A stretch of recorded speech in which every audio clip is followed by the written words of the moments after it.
Hey guys, welcome back to the channel. This is a story about what if Sharingan Naruto Phenex in high school DxD. Before I start, please support for more amazing content and do consider subscribing to my channel and share this video with your friends. This is written by crazyrajat and link in the description and support writer. Let's start the video. Chapter 1. Kuo Academy was one of the most famous schools of Japan and is considered as the costliest school in the world. Therefore this school was only attended by richest of individuals, and it was also a supernatural school which housed devils from very prestigious families like the Gremory and the Citri families. In fact, these families were responsible for the founding of Kuo Academy. At present, a red-haired devil was thinking deeply and was worried to some extent because of a recent call which she got from her brother, and by the tone of his voice, the problem was pretty serious, but she didn't know what the problem was exactly. She was just informed that she needed to keep her evening free for a meeting with her brother. Akeno Himejima was the queen of Rias Gremory and she was her dear friend since childhood and she had never seen her king with such a deep expression. She knew that Rias got a call from her brother and she also knew that he was visiting later in the evening, but what she didn't understand was the reason for so much anxiety in the club. New members of the peerage like Issei and Asia were freaking out because of the forlorn expression on their king's face. "Is everything fine but you?" questioned Akeno since now even she was worried for Ria's health. Other members of the peerage were listening closely to the conversation between their butchu and queen. Even Kaneko took a break from eating her sweets. "I am just worried about the meeting with my brother, it seems pretty serious and he didn't give me any details," replied Rias with the same worried expression. "I am sure it won't be that bad." "Right?" asked a clueless Issei. "I am not so sure Issei, Butchu's brother is the Lucifer of Underworld and the strongest among the 4 kings of Underworld. If he is asking for a meeting it must be quite serious," answered Yudo Kiba, the knight of Rias peerage. After hearing this both Issei and Asia gulped and were freaking out about the impending meeting with the Lucifer of Underworld. Issei was even more afraid because he didn't even knew that Butchu's brother was the king of Underworld, but he didn't dare to voice his concerns since the atmosphere was quite thick. Before anyone could ponder more on the subject, a bright light invaded the room of Occult Research Club and a symbol of Gremory family appeared on the floor. Rias knew immediately that her brother had arrived for the scheduled meeting and just like that her brother and his queen wife stood before her peerage. Issei seemed shocked to see a man who looked like a man version of Rias, which meant no large tits, so he was disappointed, but after looking at the other woman he was rejuvenated since she had very large and she was incredibly beautiful with her silver hair and silver eyes. She was wearing a French-made outfit and her hair was made in a twin braids style. "You're early, Nai-sama," said Rias.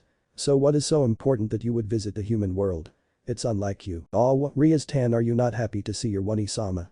replied Surzich's Lucifer childishly. Rias now sported massive tick marks on her head, clearly she was annoyed by her brother's behavior, but before she could take any actions against her brother, Grafia had already started to pull her brother's cheeks. "Why can't you act according to your stature? Is it really that hard for you to act maturely?" chastised Grafia with a scolding tone. Issei and Asia were quite shocked to watch someone like the Crimson Satan acting so childishly and then getting scolded by his mate. They would have laughed if Butchu didn't have such a forlorn expression. After getting hit by Grafia, Surzius finally decided to mention his concerns. "To tell the truth even I don't know what the problem is, but the Phenex family asked us to meet immediately here in Kuo Academy. They seemed very concerned, we believe that it has something to do with your engagement, but only they can confirm our assumptions." After hearing this Issei looked scandalized, for him it seemed as if his world came crashing down. Rias herself was barely controlling herself from lashing out at her brother. By gods. She hated her soon-to-be fiancé, he was the lowest of scum. She would rather die than marry someone like Riser Phenex. Akeno herself was quite angry with how things turned out with Butchu and Phenex family. Even Kiba and Kaneko seemed quite concerned for their king. "What? Butchu is engaged. When did this happen?" Before Issei could go on with his rant another bright light invaded the halls of the Occult Research Club. This time the Phenex symbol appeared on the clubroom's floor. Kaneko whispered Phenex family. Every member of Rias peerage were on high alert after they recognized that it was the symbol of Phenex family of devils. They expected to be greeted by the notorious playboy of Underworld Riser Phenex, but they were surprised to be welcomed by a man and a woman who seemed to be in their late 20s or early 30s. The male had blonde hair and dark blue eyes. He had a height of around 6 feet and had a decent build and donned a very noble aura. The female was around 5 feet 7 in and had a wavy blonde hair with 2 ponies, which had a drill-like curled shape. The front of her hair has several bangs hanging over her forehead, with a V-shaped fringe hanging over the bridge of her nose. Akeno and Rias easily recognized the individuals as the Lord and Lady Phenex of the Phenex group of devils. Lord Phenex was the clan head of the above-mentioned group of devils and was one of the most influential devil in the underworld. Rest of the members took some time to remember the newly arrived devils, whereas Issei and Asia had no clue whatsoever and were unable to recognize these distinguished individuals. Lord and Lady Phenex Ama, it's an honor to meet you here. I just wish that it could have been under better circumstances. Rias said with a noble and a monotonous voice. It's a pleasure to meet you to Rias-san, and there is no such need of formalities between us. Replied Lord Phenex with a little hearty voice. Same here. Concluded Lady Phenex. Rias gave a small smile and asked what's the matter Phenex-sama. Why have you called for a meeting in Kuo Academy of all places? Now all the attention was diverted to the Phenex household members. Even Cersei and Issei were listening carefully to what they had to say. Lord and Lady Phenex showed a very melancholy expression. None of the devils who were standing there missed their heartbroken feelings. Even Rias was now afraid of the situation, even though all the training she went through to always keep her calm in dire situations. Keeping calm was a necessary attribute to become a successful king and to win a lot of rating games. After a minute of total silence, Lord Phenex finally lifted the thick atmosphere by sharing his concerns. Before I speak of my issue, I want a promise from all of the devils here that they won't speak of this issue with anyone else. I want a commitment from everyone here on their honor. We assure you that whatever you speak of will not leave these four walls, Lord Phenex-san. Replied Cersei with sincerity in his tone. All the members of Rias peerage nodded their heads to show that they will keep their promise. After watching everybody take an oath, Lord Phenex continued with his concerns. What I want everybody to know here is that Riser Phenex is not my youngest son. With that he dropped the bomb. What? Cersei screamed and he was also donning an unnaturally serious face. Before Cersei can continue with his rant, Graphius started to pull his cheeks rather painfully. Cersei-san, keep your cool and let Phenex-sama finish his concerns. Cersei started whining rather pitifully, whereas everybody from Rias peerage sweat dropped because of the so-called Crimson Satan's behavior. Lord Phenex coughed a little to get everybody's attention back. As I was saying, Riser Phenex is not my youngest son. 13 years ago we adopted a little boy named Naruto. He was only 3 years old at that time, but when he turned 6 he just disappeared. By this time Lady Phenex was openly sporting tears, clearly she was worried for her son. After watching his wife in that state, Lord Phenex couldn't control himself and went to provide some support for his wife. He just gave us a letter describing that he had something important to do, that he wanted to get strong, and then he disappeared with his evil pieces, just like that. We spent a lot of resources trying to find him, but it was as if he disappeared from the three worlds itself. We had every reason to believe that he was killed by someone on his travel.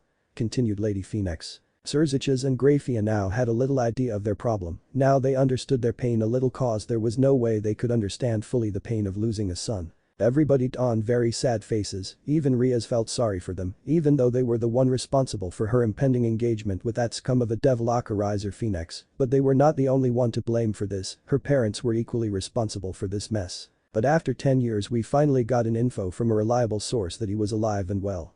Lady Phenex finally showed some relief on her face. Rias was glad for the Phenex family, but what she didn't understand was how she was related to this giant mess. I am glad for you Lady Phenex-sama, but how am I related to all this? Before Lady Phenex could answer Rias, Cersei interjected her. I believe I can answer that Lady Phenex-san. To put it simply, Rias, the contract between the Phenex and Gremory family clearly stated that you would be married to the youngest son of the Phenex household, but since Riser is no longer the youngest son in the Phenex household, you can't be married to him. Rias was stunned after hearing her brother say that. In fact, everyone in the peerage was stunned.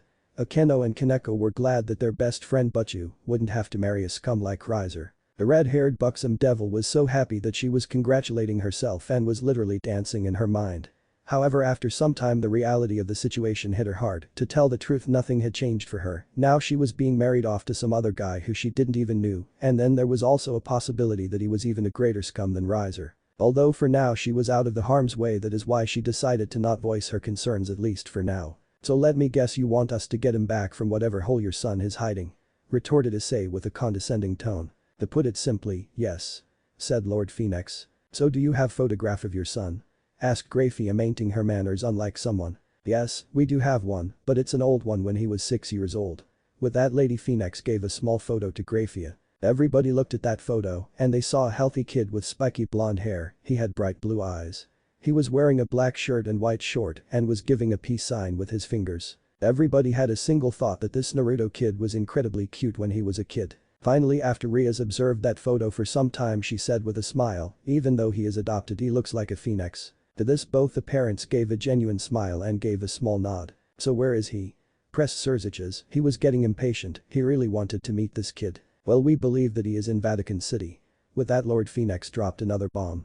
Everybody had single thought. You got to be shitting me. Chapter 2. Vatican City is the smallest country in the world with only an area of 44 hectares and with a population of meager 842.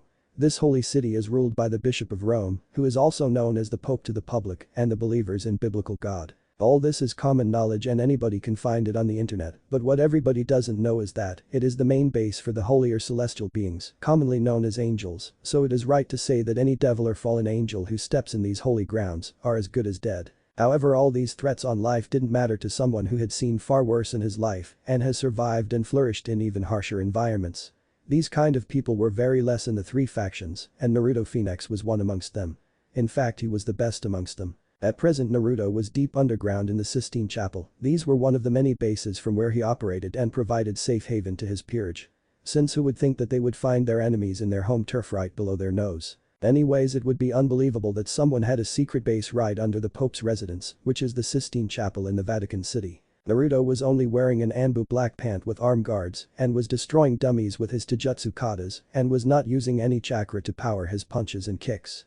If anyone would have seen him, then they would have seen his hands blur when he punched each dummies with such precision that even an archer might feel jealous. He defined the definition calm when he did his daily workout, but today he was anything but calm. Memories of his past still haunted him. "You are my living legacy." Naruto used chakra this time, and he moved so fast that he was a blur and all the dummies broke apart behind him. He was finally done with his taijutsu training, but then he donned a very somber face instead of being happy for achieving his goal.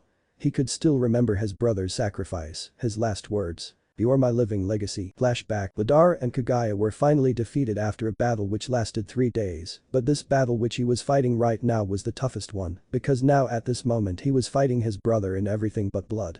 He knew that it was their destiny to fight to death, since they were the descendants of Hagoromo's 2 sons, Indra and Ashura. They were supposed to fight each other to death just like Hashirama Senju and Uchiha Madara.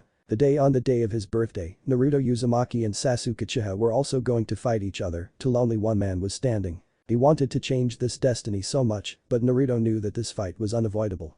He was no longer the same naive boy who thought that he could end the war all alone and that he would be able to change everybody's mind. Sasuke was now beyond any kind of help. He had captured all the 9 Bijus by using Chibaku Tensei, planetary devastation, and had enslaved them in massive moon-like rocks. He now knew better than anyone that there was no reformation for his brother and that it was his responsibility to see to it that the Bijus got their freedom and that the elemental nations achieved peace which was based on love and understanding instead of force and hate. "We are finally at the Valley of End where we fought last time and I was the victor," stated Sasuke without demonstrating any kind of emotions. "We don't have to do this, Sasuke, we can talk this out," Naruto insisted with clear desperation in his being, but even he knew that they were way past talking. "There is nothing to talk about, we will settle it with our fists." Naruto gritted his teeth. "Then have it your way." But that they charged at each other to settle things for once and for all. Flashback end. Naruto was now doing Salmon's ladder in his base. This was the last part of his today's workout and was one of the toughest exercise in the world for humans, but he wasn't thinking about his training or all the sweat which was present in his body due to his intense workout.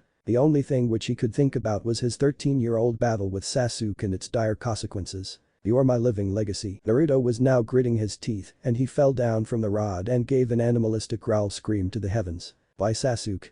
Why?" These were the only thoughts which disturbed his mind right now. Flashback. They have been fighting each other since last 6 hours and they were at their end of the duel. Both Naruto and Sasuke had used everything in their repertoire, including full-body Susanoo, Tempestuous God of Valor, and 9-tail Kyuubi mode, but they were equal in all terms. "Why wouldn't you just go down, Naruto?" screamed Sasuke with desperation and anger visible as day in his voice. Sasuke was in a terrible state, his white shirt was completely damaged and he was punctured in his left shoulder by highly pressurized water from one of Naruto's jutsu, which he was sure that he got it as a gift from Nidaime Hokage before he passed on from his Edo Tensei form, Impure World Resurrection. He also sported some chakra burns from his opponent's pure chakra-based attacks. "I can't go down, not after reaching this far. We are now so close to peace, I can see it." Naruto gave a grin with so much confidence that it could have moved mountains. Although even he wasn't faring any better, his orange jacket was ruined and he also had a puncture through his left shoulder from one of Sasuke's Chidori, 1000 birds, and also sported second-degree burns from Sasuke's various fire jutsus. "This is the end, Naruto." Sasuke bellowed with uncontrollable rage and started to concentrate on creating an Enten. Kagetsuchi, Inferno style.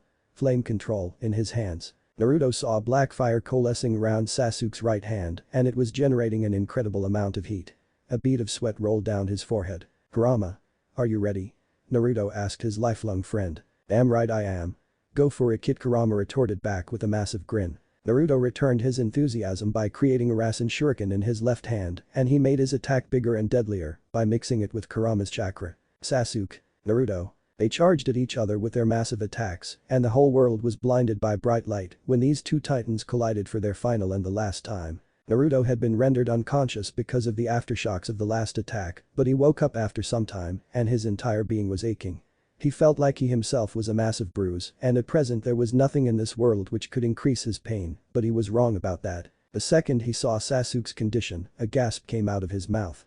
His entire right hand and some part of his internal organs were totally annihilated by his last jutsu. He was bleeding from his mouth and severed right limb uncontrollably. In other words, he was in a worse place than Naruto. Naruto barely had any strength to run towards him and help, so instead he decided to crawl toward his brother. After a minute of tiresome work he finally reached Sasuke. "Just hold on Sasuke, Sakura will arrive any minute and she will heal you." Naruto wheezed out. After hearing that Sasuke stared chuckling ha ha ha ha ha ha come on Naruto you and I both know I am already a dead man. Sasuke started to cough because of all the blood in his mouth cough anyways this is what I always wanted. Naruto's eyebrows rose when he heard the last statement what? You were always like my brother Itachi moving ahead of me, guiding me and never breaking our special connection with each other all this time. Naruto I envied your strength your drive to do anything for your precious person and even today was no different. Your strength surpassed mine.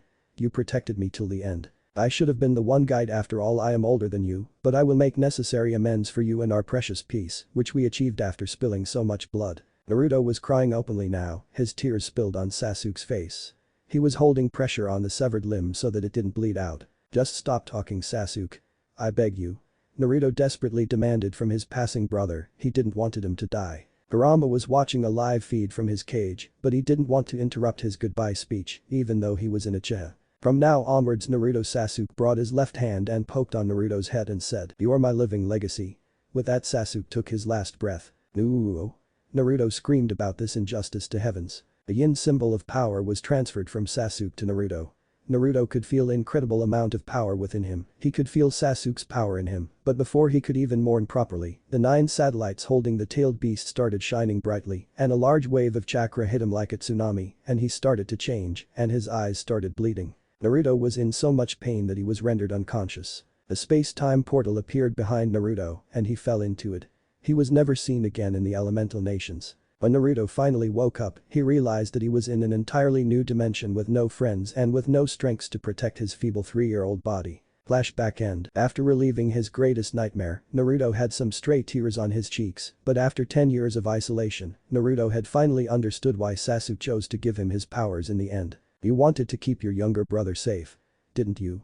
Naruto voiced himself. He closed his eyes and whispered with a smile, "Thank you for everything, Sasuke." Then Naruto opened his eyes, but instead of having his original bright blue eyes, these eyes were crimson in color and had 3 tomos circling over a central pupil. These eyes were the legendary taijutsu known as the Sharingan, the copy we lie. Few hours earlier, Rizevim was unnaturally serious for the first time in his life, and he had every reason to be serious since they were going to infiltrate the Vatican City.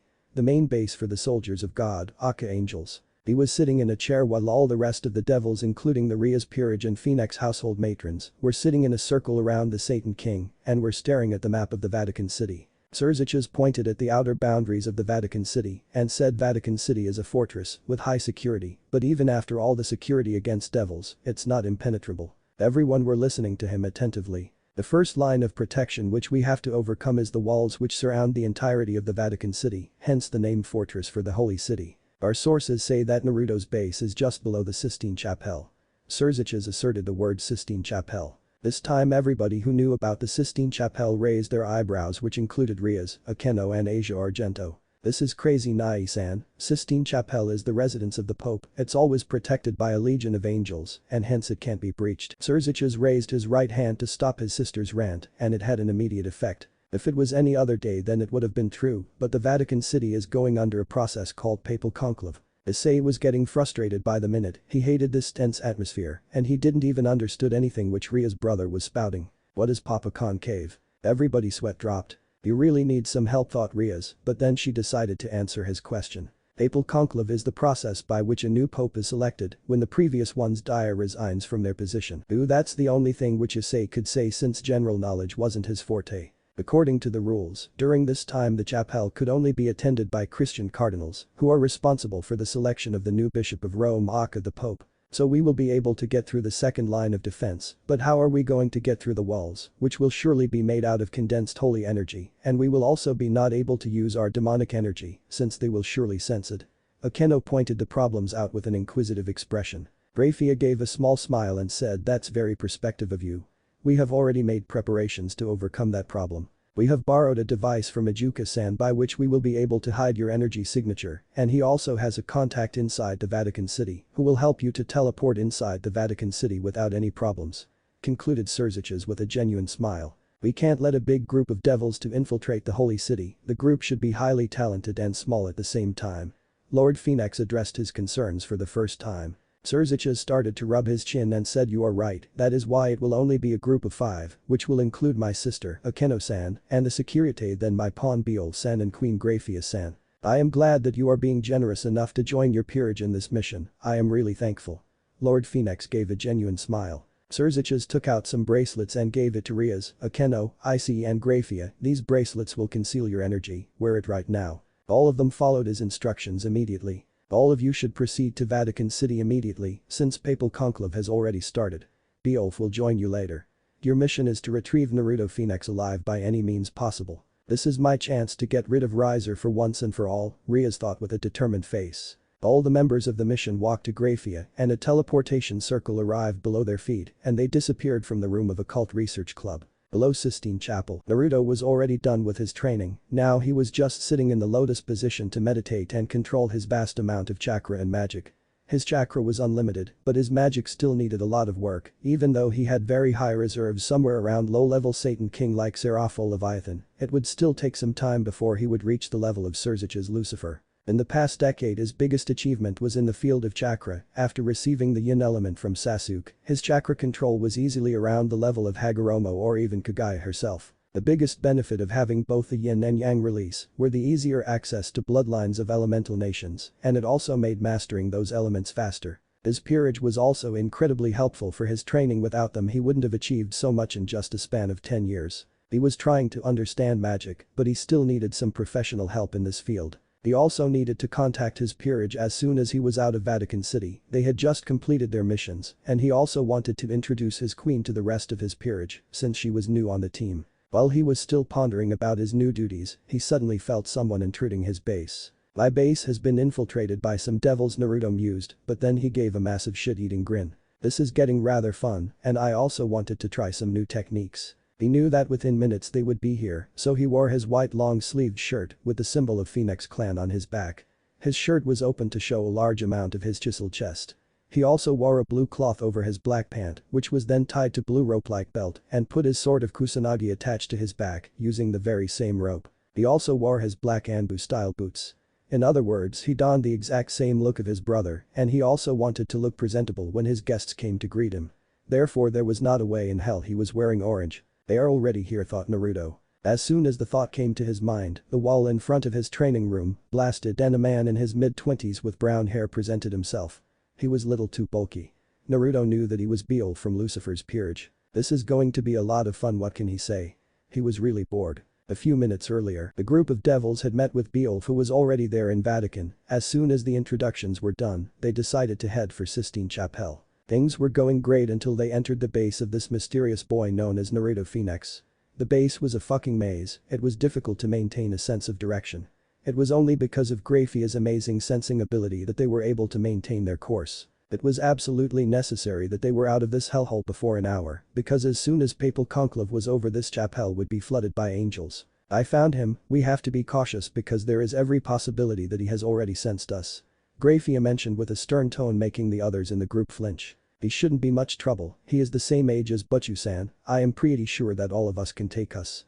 Icy suggested with a grin. Grafia's eyes narrowed and she gave a scathing glare to Issei, we know nothing about him, it's best to not underestimate him. Understood. She is scary, Issei nodded his head as fast as he can. Rias and Akeno heard the conversation and couldn't help but feel pity for the poor guy, whereas Beowulf just snickered. Grafia was in an absolute bad mood, the reason was not Issei, but it was the runaway son of the Phoenix family. She sensed his magical power and it was humongous, it possibly matched or surpassed hers. This is just not possible, he is just a boy, he shouldn't have such scary magical power. Grafia now donned a big frown. Beowulf saw Grafia frown and he thought, what is the big deal, Grafia? A phoenix shouldn't make you worry this much. He is right behind that wall. She pointed the wall to Beowulf. Beowulf gave a massive grin and charged his right hand with demonic energy and charged at the wall. Hole in the wall. The entire wall came crashing down. Rias, Akeno and rest of the group followed the brown-haired man. Beowulf-san has insane strength and he is not even a rook. Issei whimpered after watching the crazy demonstration. As soon as Rias, Akeno and Grafia saw the person standing in front of them, they sported a massive blush. After 10 years Naruto had become incredibly handsome, his hair was messy and had 2 bangs of hair reaching his narrow jaw, but at the same time it suited him amazingly. His body was well muscled and looked as if it was made by marble and also had well-defined 6-pack abs. He didn't even hide those sexy abs. His bright blue eyes watched everyone with such intensity that it made Rias, Akeno and even Grafia to be conscious of their looks. By all that's holy, how can there exist such a specimen of a man? Were the common thoughts of Rias and Akeno. I don't have the luxury for those kinds of thoughts, at least not now. With it she controlled her instincts and this clearly showed her experience as a fighter. Issei managed to watch the small moment between the women and see he is one of those handsome boys and started crying and I'm tears. Naruto stared at all the occupants in his training room and was not giving any kind of emotions.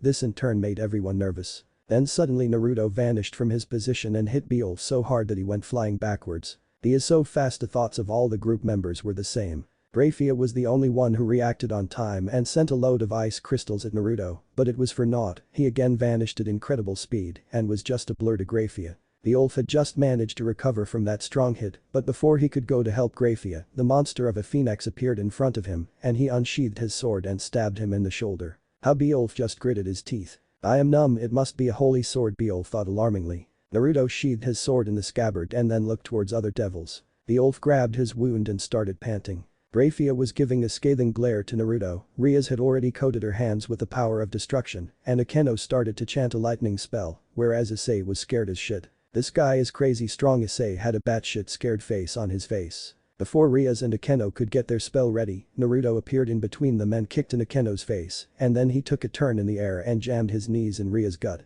Naruto unsheathed his sword to give a final blow, but he wasn't allowed that courtesy because of a giant ice spear which came at high velocity with every intention to pierce his heart. However, he caught the spear and destroyed the spear with his bare hand.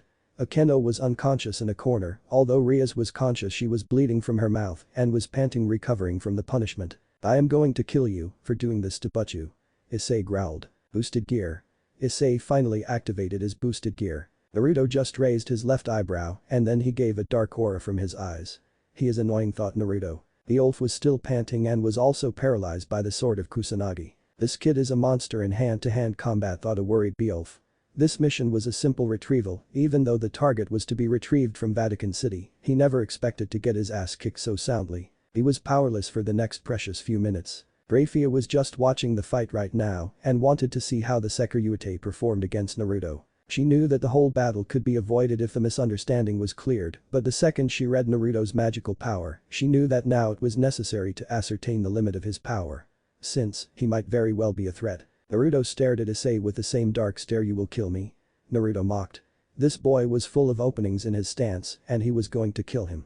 Was he serious? Naruto disappeared from his position and appeared right in front of Issei and took hold of his shoulder. I didn't even saw him, thought Issei. Even though Naruto was holding Issei's shoulder, he wasn't even looking at him, instead his eyes were focused on Grafia. All this time you were alive on my whim, now I will take your life at my whim, said Naruto without any emotions, and he unsheathed his sword from his scabbard. Ria's eye widened when he heard her supposed future husband say that. She ran towards Issei with all her strength. I am not going to make it on time, thought a scared and panicked Rias. She didn't want to lose her pawn and friend. Issei couldn't do anything, he flinched because of the fear to die. Naruto was about to stab Issei when suddenly Grafia appeared on right side of Issei and took a hold of Naruto's wrist, hence preventing Issei from getting stabbed. Naruto was a little surprised to see her move that fast, she didn't seem like a speed-oriented devil. Grafia never used that kind of speed since it put a heavy strain on her body and she was not a knight but a queen with large magic reserves. She couldn't use her magic in such an enclosed space. Rias thanked heavens for the timely interference of her sister-in-law. That's enough Naruto Phenex-san, we are not here to fight, instead we are here to take you back home, to your parents. Informed Graphia with a cool mind. Naruto's eyes narrowed and he said, you should have said so sooner, then this fight could have been avoided. I am sorry. She said with same cool tone and released his wrist. Let's get out of here before the papal conclave ends. Graphia commanded with a stern tone. The Ulf had finally managed to get rid of his paralysis and then he went to fetch Akeno who was still unconscious.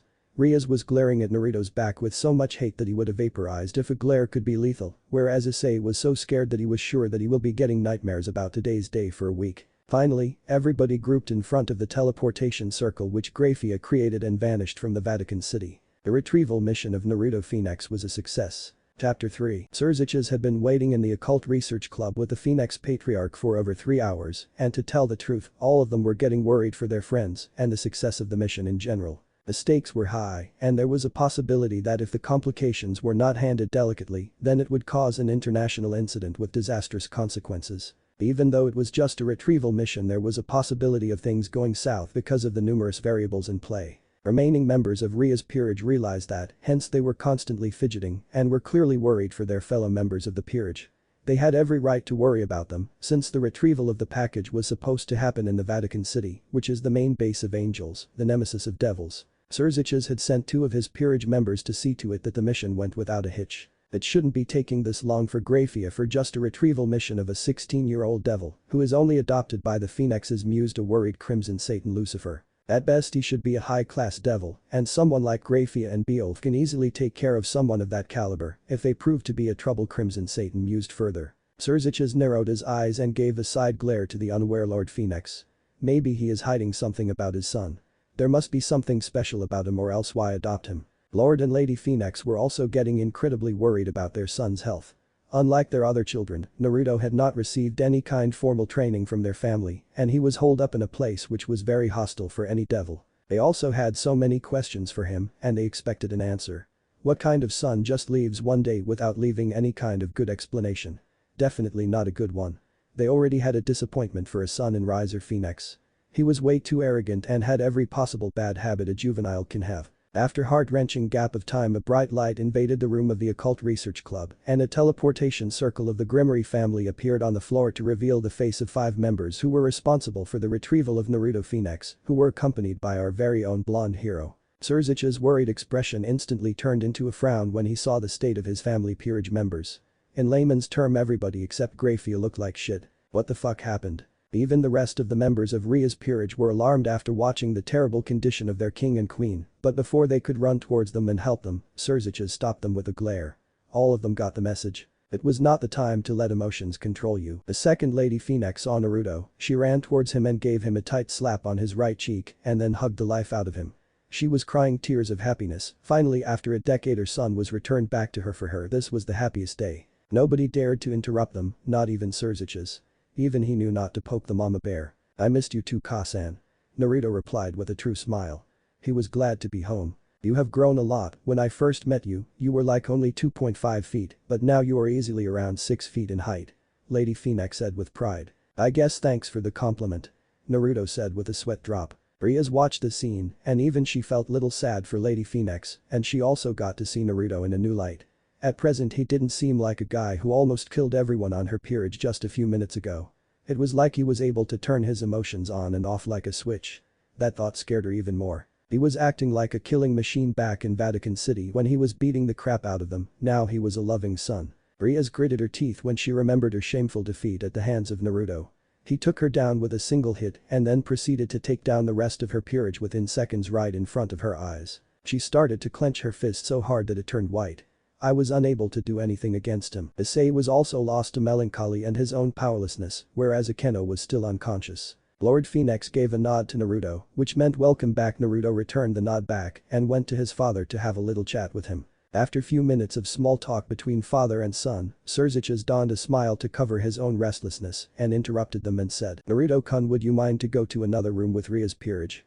I would like to have some talk with your parents here. Crazyrajat made it sound like a request, but in fact it was an order. He also said it loud enough for everyone to hear it.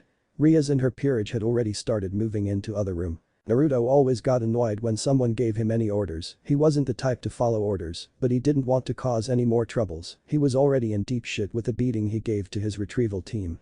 That is why he complied. After 2 minutes there were only the Phoenix patriarchs, Crazyrajat, and his peerage were also present in the occult research club room. What do you want to talk about, Crazyrajat-san?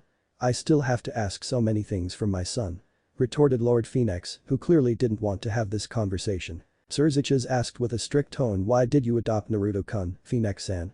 Adoption rarely ever happens in a family as powerful as yours, in fact it is frowned upon. Both Lord and Lady Phenex got incredibly nervous after Crazyrajat asked the question, and they knew he was not going to budge until he got a satisfactory answer. After some time they collected themselves and said, when we first met him he was bleeding incredibly and was unconscious in our garden. We thought that he was going to die, but then miraculously his wound started healing rapidly right in front of us like a phoenix, and he also looked so much like a phoenix that we couldn't ignore it. Lord Phenex concluded with a sigh. After he woke up we questioned him about his wounds, but he never told us anything. The boy was too traumatized to say anything about the unfortunate incident. Added Lord Phenex. Then we adopted him into our family, and we were also in great need of a strong son. For us it was like heavens were being merciful. We have lots of hope for him. Said Lady Phenex with a calm tone, but everyone could see the fire in her eyes. Clearly, your son is strong. He managed to harm so many of our people, including my king's pawn and sister. Grayfear replied with a chilly tone. That is not possible. He received no kind of formal education or training from our family. He shouldn't be strong enough to defeat a group of devils with such a promising future. Lady Phenex pressed since the logic was found. Lord Phenex was now petting his chin and was trying to make sense of the situation since it was deteriorating by the second. Something might have happened to Naruto during his self-imposed exile. Before we make any kind of conclusions, I and Beowulf would like to debrief the mission. It will make the situation clear, which will allow us to get to a rational decision. Suggested Grayfear with her usual stern-made mode. Grayfear and Beowulf started to explain things which occurred in their last mission. Phenex matron and Crazyrajat first listened out in curiosity, and then their eyebrows shot up because of astonishment on the young Phoenix's accomplishment. You got to be kidding me. Grayfear. Do you mean to say that he was able to defeat an entire group of devils by himself? Crazyrajat asked with his jaw hanging on the ground. All facts pointed that he shouldn't be this powerful. This raised even more questions. Crazyrajat thought that some angels might have interfered for this much damage to happen, but clearly that was not the case. Even Lord and Lady Phenex were left speechless. They only had one thought: what have you been doing for the last 10 years, Naruto-kun? He was able to take us down systematically by using only his physical prowess and his holy sword. I believe he was using the legendary Kusanagi. That in itself raises lot of alarms. Beowulf said with a grave and shameful tone, since he was again reminded of his quick defeat against that monster of a phoenix. Crazyrajat was thinking of various scenarios to take care of the situation, and he was drawing a blank, but one thing was clear: this kid should be put under surveillance no matter what. He is so much of a threat, we know nothing about him. After the biblical god's death, some devils showed some affinity to light magic, but to able to wield something like Kusanagi was entirely new thing. You could have easily avoided the problem by just asking him to come back with you to home.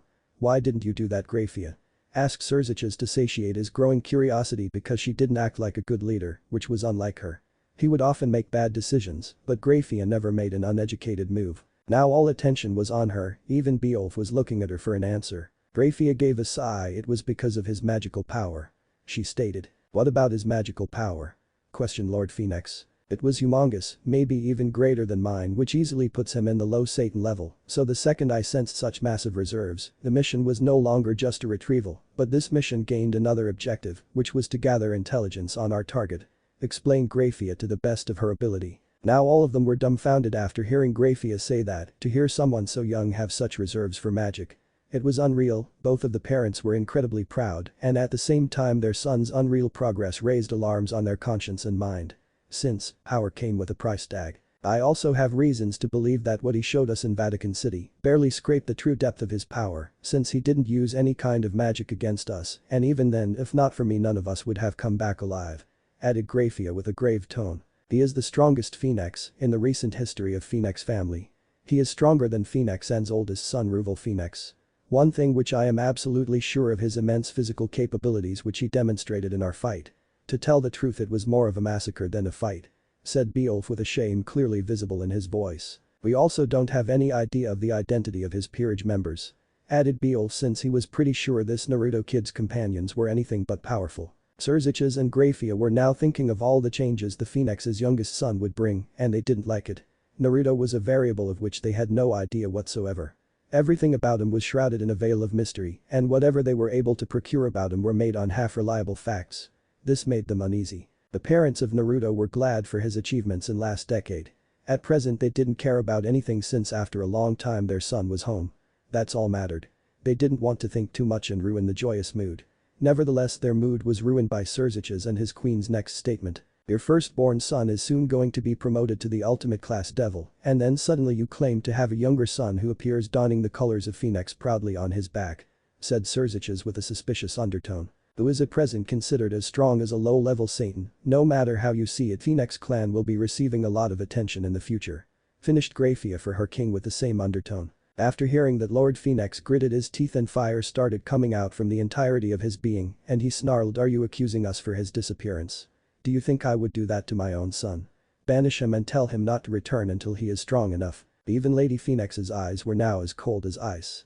How dare he insinuate something like that? Surzich's brought both of his hand in upright position to show that he surrendered and didn't mean any disrespect by bringing his thoughts into open. I mean no such thing, Phenex-san, but you have to agree that Phenex and your son's timing appear suspicious and other families might feel threatened by it.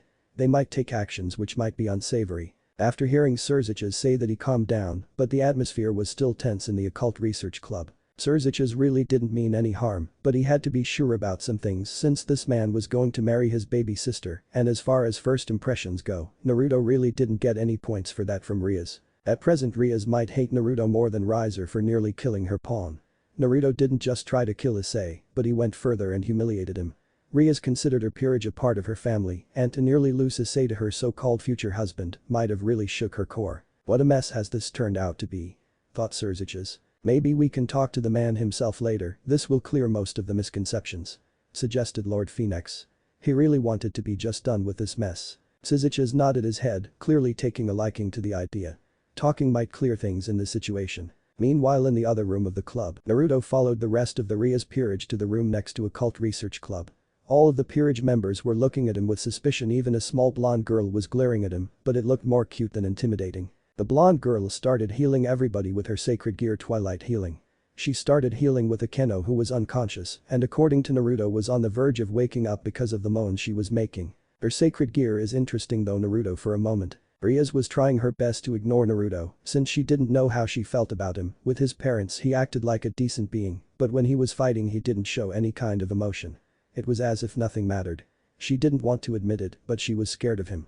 He wasn't normal even by their standards. Naruto knew that he had to clear some things with Rias or else they will get worse with time. In other words, he decided to apologize for kicking their ass back in Vatican City. Rias-san, can we talk for a minute? I need to resolve some matters with you and your peerage for that matter. Asked Naruto with a kind smile. He didn't want to intimidate her, it will bring no benefits whatsoever. Rias turned around and stared at Naruto right into his eyes and said with a chilly tone, I am listening. Akeno had already woken up after getting healed by Asia, and now Issei was also watching the proceedings with great interest. I don't want to delay this, but I am sorry for hurting you and your peerage back in my base. I thought you were an enemy and I did what I had to do to defend myself. Naruto said sincerely. Rias gritted her teeth and said, you could have easily subdued us, but you came with the intent to kill. If not for Graphia all of us would have died because of you. Issei also agreed with Butchu with this one, he could have easily subdued us. Butchu is right, someone like you could have easily subdued us.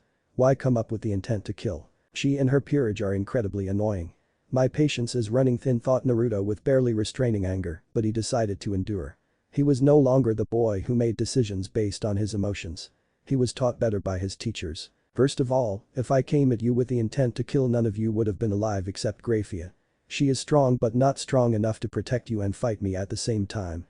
Naruto said with a calm tone. Issei also got angry on the last statement, but not because of Naruto, it was him and his own powerlessness to do anything against him. He clenched his fist so hard that his hands turned white. He still remembered how Naruto destroyed him, it was like he was playing around. Even though he wasn't going to make his apologizing any easy. You did try to kill me with your sword. Mentioned Issei with an accusing tone. Now everybody were looking at Naruto for an answer. I didn't try to kill you Sekiryuite, I was just going to maim you. At best you would have lost a limb or two, then I would have tortured you for some answers. Replied Naruto with a sheepish expression. Everybody had a sweat dropped, thinking that killing would have been better than torture. Issei's face paled after hearing what Naruto was going to do to him.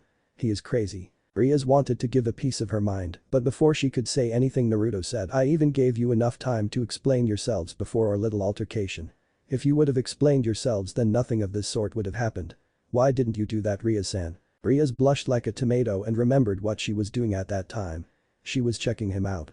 Rias spluttered a lot of times trying to give a reason, but ended up embarrassing herself. I am the one at fault here, thought an embarrassed Rias. But you, he is right.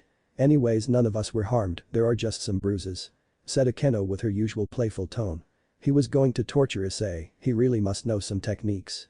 I hope he will teach me. Naruto saw a blushing Akeno and said with a honey-like voice, thank you for being so understanding.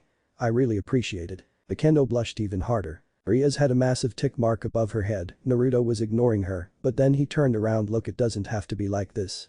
I know we started on a wrong foot, but give me another chance. Let me make it up to you, Rias-san. Naruto said with the same sincere tone. Rias blushed a cherry red and she spluttered again, but she managed to say measly okay. Issei was crying and I'm tears in the background because Naruto managed to solve a tough situation just by using sweet words. He is just like Kiba in that regards. Bastard. Where are the changing rooms? I would like to change into something which will not draw so much attention. Asked Naruto. Changing rooms are right around the corner. Said Rias while at the same time pointing to the direction to the changing room. Naruto gave a nod and vanished to the changing rooms in Occult Research Club. After some time Crazyrajat and the Phenex matrons entered the room of the younger devils, followed by the members of the Crazyrajat peerage, which included Graphia and Beowulf. Where is Naruto-kun? Asked Lady Phenex. Before Rias could answer her, Naruto voiced himself from Crazyrajat's back. I am right here, Ka-san.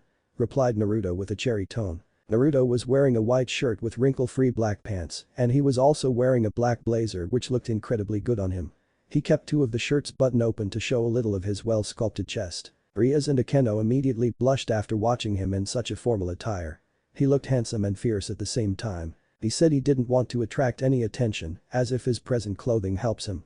Thought Rias with her still furious blush. Crazyrajat's thought were running on an entire opposite direction as compared to Rias. I didn't even sense him, Crazyrajat thought gravely, but nevertheless maintained his bubbly personality. Naruto-san, we would like to have a conversation with you later, maybe we can do it in the underworld. Naruto gave a nod. I would like that, it's about time that I returned back to my home. I want to feel her very beating heart. Said Naruto showing some of his enthusiasm. Let's do that. Lord Phenex clapped his hands and a teleportation circle of the Phenex family appeared beneath the feet of Naruto and Crazyrajat's peerage and they vanished from the Occult Research Club, leaving only Rias and her peerage. Phenex Mansion. Lord Phenex teleported himself and his companions to his study room in the Phenex Mansion to get some answers from his wayward son. Lord Phenex's study was very extravagant, with a teak desk and a small mini-bar in the corner of the room, filled with the most exotic scotches in the underworld. The study room was archaic in nature and had big windows which had brilliant view of thick trees and nature in general.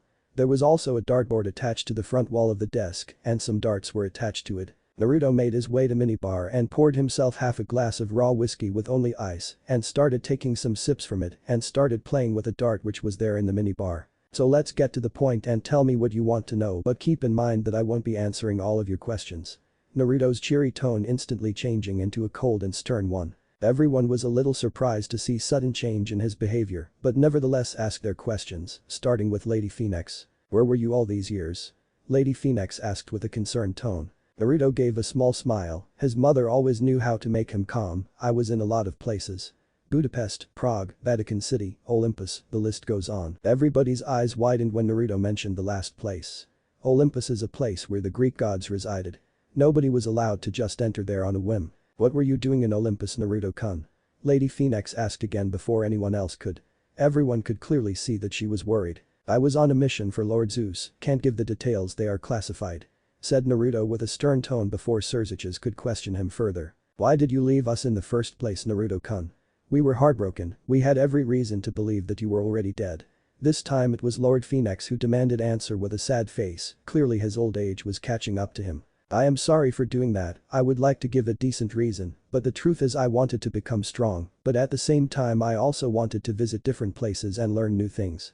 Replied Naruto and he was clearly serious. This time Lord Phenex showed some anger, we could have easily provided with all kinds of training you needed to make yourself stronger. Naruto raised his right hand, stopped his father before he could speak any further. No, you could have never made me as powerful as I am today, even you know that.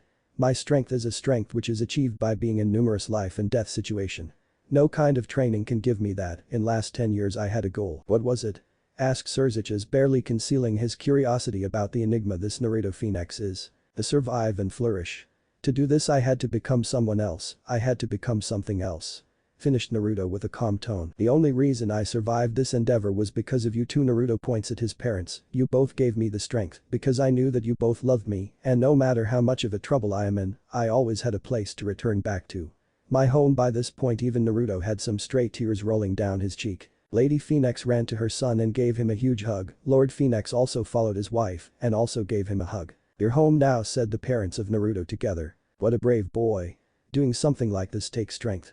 No wonder he is so powerful in such young age. These were the similar thoughts which were running in both Crazyrajat and his queen. Chapter 4. In the room of Occult Research Club, two individuals were having a fierce match of chess, trying to outclass each other well, at least one of them was trying to put a fierce match. Sona frowned after watching her childhood friend not paying enough attention to the game. Clearly, she is bothered by something, thought Sona with a frown marring her face. Sona was a young bespectacled woman in her late teens with a slim figure, black hair styled in a short bob cut and deep violet eyes, which seemed to penetrate a person's being.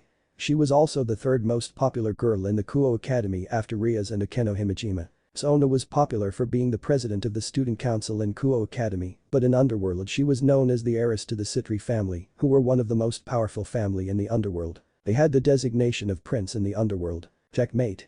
Declared Sona, but without her usual enthusiasm for defeating her childhood friend. Rias, after her humiliating defeat, finally came to her senses and frowned to show her displeasure that was rather quick. Maybe I am having a lousy day. Sona was now getting frustrated by her friend's clumsy behavior and decided to do something about it. Is it Naruto Phenex-san who is eating your mind right now? Asked Sona with a raised eyebrow. Ria's eye widened and she comically pointed at her friend and asked her rather loudly, how do you know about him? It's hard to not know about him. You might not be informed about this, but at present all the attention is concentrated on the Phenex family. Their oldest son is going to be promoted to the ultimate class devil, and then rumors of their youngest son to be as strong as a Satan is going around, and finally I heard from my sister about your impending engagement with Naruto-san. Do you want to talk about it? Sona asked the last part wryly, since she wasn't sure that whether she would be of any help to Rias. She wasn't exactly known for relationship advice, in fact she might be the worst person to talk about it. I am so glad that you asked. To tell the truth, I am happy that I got rid of my engagement with Riser. Sona gave a nod and encouraged her to continue. But I am not sure how I feel about Naruto-san. You should have seen him, Sona. When I first met him we got into an altercation and then he proceeded to take down my brother's pawn and took down the entirety of my peerage within seconds like we didn't even matter. Said Rias with a worried expression. It was hard for her to forget those eyes when Naruto attacked them. They had no emotions in them whatsoever, they were chips of ice, so cold that they would freeze the underworld in a moment's notice. Sona raised an eyebrow when she heard her friend talk about Naruto Phenex. She didn't know that Rias was responsible for the retrieval of Naruto Phenex. So, he is really that strong despite being the same age as us. I didn't quite believe my sister when she said that. Sona thought with a frown. Rias decided to continue from where she left off. Then when he met his parents, he was so soft and caring, I could see it in his eyes that he really loved them and he wanted to protect them no matter what happened. In the end I am still not sure whether I want to spend the rest of my life with him. Everything about him is a mystery. Sona closed her eyes and started contemplating about the situation to help her friend and rival. I also have a meeting to attend today with the Phenex family. They want to renegotiate the terms of marriage with the Gremory family. Personally, I would rather not get married until I get to know the other participant better. Concluded Rias with a sigh. After looking into the situation, Sona gave a smirk to Rias. Last time when your marriage with Riser was announced, you were downright enraged, but this time you are too calm. Do you have some sort of crush on Naruto-san? Ria's face turned cherry red after her friend's accusation. She spluttered for a few seconds but was not able to say anything. Sona just gave a small mirthful chuckle for her friend's misfortune, whereas Rias just glared at her childhood friend. Before the fight between them could escalate any further, Akeno made her presence known. She arrived using a teleportation circle. But the preparations are done, we can move out to the Phenex mansion for the meeting. It would be better if we move out as soon as we can. Akeno said with a serious voice. Rias gave a stiff nod which meant that she agreed with Akeno. Sona just gave an understanding sigh. All the best, Rias. I hope that the meeting is fortunate for you. Rias just nodded back and disappeared with her queen from the Occult Research Club using a teleportation circle. Somewhere in London, in an underground tavern in London, a bar fight was going on between two individuals who were fighting topless. One of them was a bald man with buffed muscles, and he had a huge figure somewhere around 6 feet 7 inches, and another man had blonde hair with well-defined chest and abs, but he didn't look as intimidating as the earlier mentioned person. In fact, he was rather lean and good-looking, but didn't seem like a guy who could take a beating, yet here he was letting the other man hit him like crazy, while the blonde guy was just chuckling as if he didn't even felt the punches. He was none other than our favorite hero Naruto, who had tendency to piss other people off, namely the people who had bet on him losing. Rip his balls off. Kill that bastard. Eat a giant, you blonde bastard. Naruto was just smiling and was taking the beating, but then his eyes went towards a beautiful woman who was sitting in the bar while drinking a glass of wine while holding his shirt and blazer. The woman had beautiful green eyes and red hair which were tied into a pony using a maroon ribbon in a bow shape. She was wearing a Victorian-style dress which generally royal women wear for high-end parties. It did nothing to hide her figure. Naruto's eyes started to wander towards her assets which were neither too big nor too small. They were just perfect. She looked absolutely gorgeous and gentle, but she had no place in a rundown tavern. Heck, no woman should be present in a place like this, and above all Naruto knew the woman. This made it harder for him to concentrate. That momentary distraction cost Naruto, and he received a massive right hook from the bald Hulk to his face.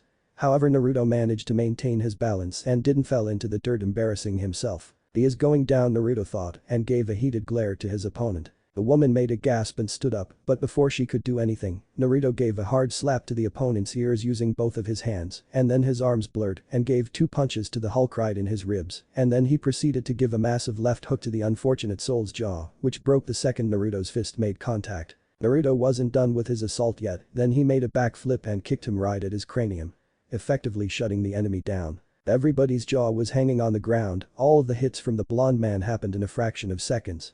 The very man who was getting his ass kicked just moments ago. Naruto made his way to the woman who was holding his shirt and blazer. Nobody dared to block his way.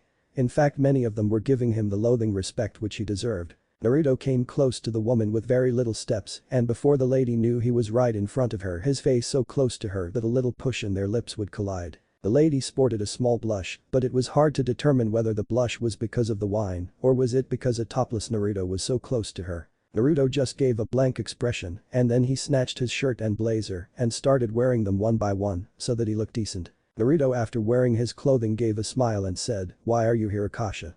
You shouldn't be here in a place like this. It's dangerous, you know." Akasha gave a scathing glare to Naruto. "I am a Shinso vampire. I am pretty sure I can handle myself, and don't you dare to change the subject, Naruto. I was forced to come here after you cut any kind of contact between me, your own queen.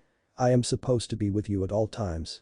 The now identified woman said the last part in a whisper. "You didn't even introduce the other members of your peerage to me," Akasha concluded out loud. Naruto just gave a sigh. He knew that the moment he made Akasha his queen, she was going to be left out of a lot of things since she wasn't like the other members of his peerage.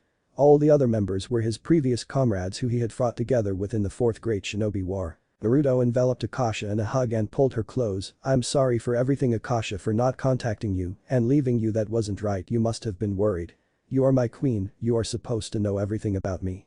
Don't you worry, Akasha, I will make this right." Naruto lied using honey-like words. It left a bad taste in his mouth, but there was not a way in hell that he was going to tell her everything about him. It would put him and the rest of his peerage in a great danger. He could never do that, but deep down he wished that he could talk about it. Deep down, he wished that he could talk about it to her, his queen Akasha Bloodriver. Akasha was stunned when she was suddenly enveloped in a hug from Naruto. As far as she knew, he wasn't the type to do these sort of things. He was always aloof and non-caring about things. Yet here she was hugged by Naruto. She had never been hugged like this in ages, especially not after that failed relationship with Issa. After a minute which felt like ages to Akasha, Naruto released her from his grip and gave a heartwarming smile, which brought a blush on Akasha's face. "I need you to go to a meeting in the Phoenix Manor. Even I don't know what the meeting is about, but I will come sometime later. I have some work in Switzerland." Akasha gave a nod, and then Naruto clapped his hands loudly. Akasha got teleported to Phoenix Manor as Naruto used a teleportation circle. Naruto used a spell that made other people lose their memories since he didn't want other people to know more about devils, especially seedy people of this tavern, and then he disappeared in a yellow flash to Switzerland. Phoenix Manor, Surziches and his wife Graphia, Lord and Lady Gremory, Rias and the rest of her peerage were sitting comfortably in the sofas of the living room in the Phoenix Manor with Lord and Lady Phoenix. "Both of your sons are late, Phoenix-san. Do they plan to make an appearance today?" asked Lord Gremory in a joking manner, but deep down he was serious. He got the information that Phoenix family had an even younger son than Riser from Surziches. This information changed the marriage circumstances. It was absolutely necessary that they go through all the required meetings to get to a proposal which satisfied both the parties. It was great to know that according to Crazyrajat the younger son was better as compared to Riser, but that didn't calm his worries. He wanted to meet the devil in question face to face. So that he himself could ascertain that what kind of devil this Naruto was. Rias and her peerage were stoic and didn't reveal any kind of emotions, but deep inside they were in turmoil. Rias didn't know how the meeting was going to proceed, and that worried her a lot. Issei didn't want Butchu to get married for obvious reasons like love and lust. Akeno and rest of the peerage were worried for their Butchu friend, since it was a very important meeting which would decide their king's fate. Soon a bright light invaded the Phoenix's living room and two devils made their presence known. They were none other than Riser Phenex and his queen Ubeluna. "Mother, you called me, what's up?" Riser asked a little disrespectfully, but then his eyes went towards Rias and he gave grin. "Rias-chan, are you here to meet your future husband? I never pegged you as the type to initiate these sort of things," said Riser with a lecherous expression. Ubeluna eyed Rias and then gave a smirk. Rias gave an aura of disgust and growled, "I am not here to marry you. Riser." Riser started to glow orange and hot fire started to surround his very being like a blanket. It seemed like he would attack any moment, but before he could make any type of moment, Lord Phenex snarled and was clearly agitated. "Riser, stop embarrassing yourself more than you already have, or else I will take necessary actions." Lord Phenex aired his threat and it had an immediate effect on Riser.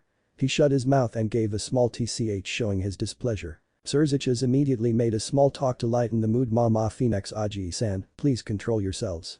These young devils are always hot-blooded." Lord and Lady Gremory gave a nervous chuckle to show their discomfort, but deep down they were glad that this man wasn't going to marry their daughter.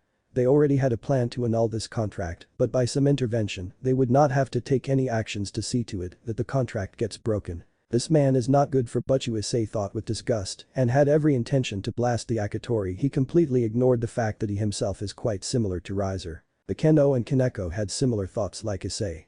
Kaneko was even gave a scathing glare to Riser to show her displeasure with perverts. Before the tension could rise any further, a teleportation circle from the Phenex family appeared. "So Naruto is finally here," Rias thought eagerly, but she was surprised to see that it wasn't Naruto, but instead it was a beautiful woman. A very beautiful woman. Now everybody's attention was on Akasha. The second Crazyrajat's and Graphia's eyes went towards the redeed. Their eyes widened because they knew the said woman too well. She was popularly known as the Queen of the Damned because whoever fought with her was always damned to hell. One should never judge a person on their pretty face. Both Crazyrajat and Graphia learned that from Akasha. Since Akasha, despite portraying the epitome of gentleness, was an incredibly dangerous individual. She was a Shino vampire. The title itself put her on top of the most influential persons list. "What the hell is she doing here?" thought Graphia and Crazyrajat with a frantic expression, but they didn't show any emotions outside. Riser and Issei started eyeing the woman with their trademark lecherous expression, but didn't make any moves to hit on the woman. Lord and Lady Phenex also raised an eyebrow after witnessing Akasha Bloodriver have a stroll on their manor. Their guts was telling them that Naruto was responsible for this. "What a pleasure. I never expected to meet the Crimson Satan and his queen outside of the battlefield," Akasha said in a teasing tone. Last time when Akasha and Graphia met it didn't end well for the ultimate queen. Graphia just gave a snort and asked, "Why are you here, Akasha? What business could you possibly have in the underworld?" Akasha just gave a pleasant smile which did nothing to uplift the nervousness in the Phenex manner. "I am just here in behalf of my king Naruto Phenex-sama. He will be a little late since he had other commitments to attend to." With that, Akasha dropped the bomb on the already tense situation. Graphia's eyes widened to epic proportions. Clearly, even after all of her mental capacity, she couldn't believe that Akasha Bloodriver would ever follow a devil. She's a Shino vampire, her pride should never allow her to claim fealty. Especially to someone like Naruto. Was I too quick to deem Naruto as no threat? Crazyrajat thought with a frown. "You're that bastard's queen." Riser snarled out. The second Akasha heard Riser bad-mouthing about Naruto, the pressure in the room increased to astronomical levels. Cracks started to appear in the Phenex mansion. Rias and her peerage were on their knees barely breathing. Asia was already unconscious because of the incredible pressure of pure magic in the room. Riser Queen's Ubeluna was already panting like her life depended on it. Crazyrajat, Graphia and the rest of the elder devils had a small bead of sweat running through their forehead. Rias didn't know what to do. For all her training, she didn't have a clue how to handle such kind of pressure. Akeno was also in the same boat with Rias. Tiba and Kaneko were scared out of their mind. They had never fought an opponent like her, and Akasha wasn't even looking at them. Now, they felt pity for Riser, who was having the whole brunt of her killing intent. What is this feeling of death? Issei thought frantically. He was scared out of his mind. Riser's eyes started watering and he nearly pissed his pants, but then he controlled himself. He didn't want to embarrass himself in front of his brother's queen. He just gave a defiant glare. Akasha just gave a cruel smirk totally opposite of her personated gentle personality. You are just an ant compared to Naruto. Don't ever try to defy him, he will kill you without a single thought. Riser gritted his teeth. He wanted to go on a rampage, but he was more than intimidated by this woman. He was afraid. The pressure which dominated the Phoenix Manor lifted after Akasha was done giving her punishment to Riser. Lord and Lady Phoenix just sighed and shook their head for Riser's stupidity. Well, now a small issue has been taken care of, let's continue with the meeting, Akasha encouraged with a sweet smile, though this time she wasn't fooling anyone. Rias and her peerage just gave a nervous chuckle to defuse the situation. Rias was intimidated by Akasha.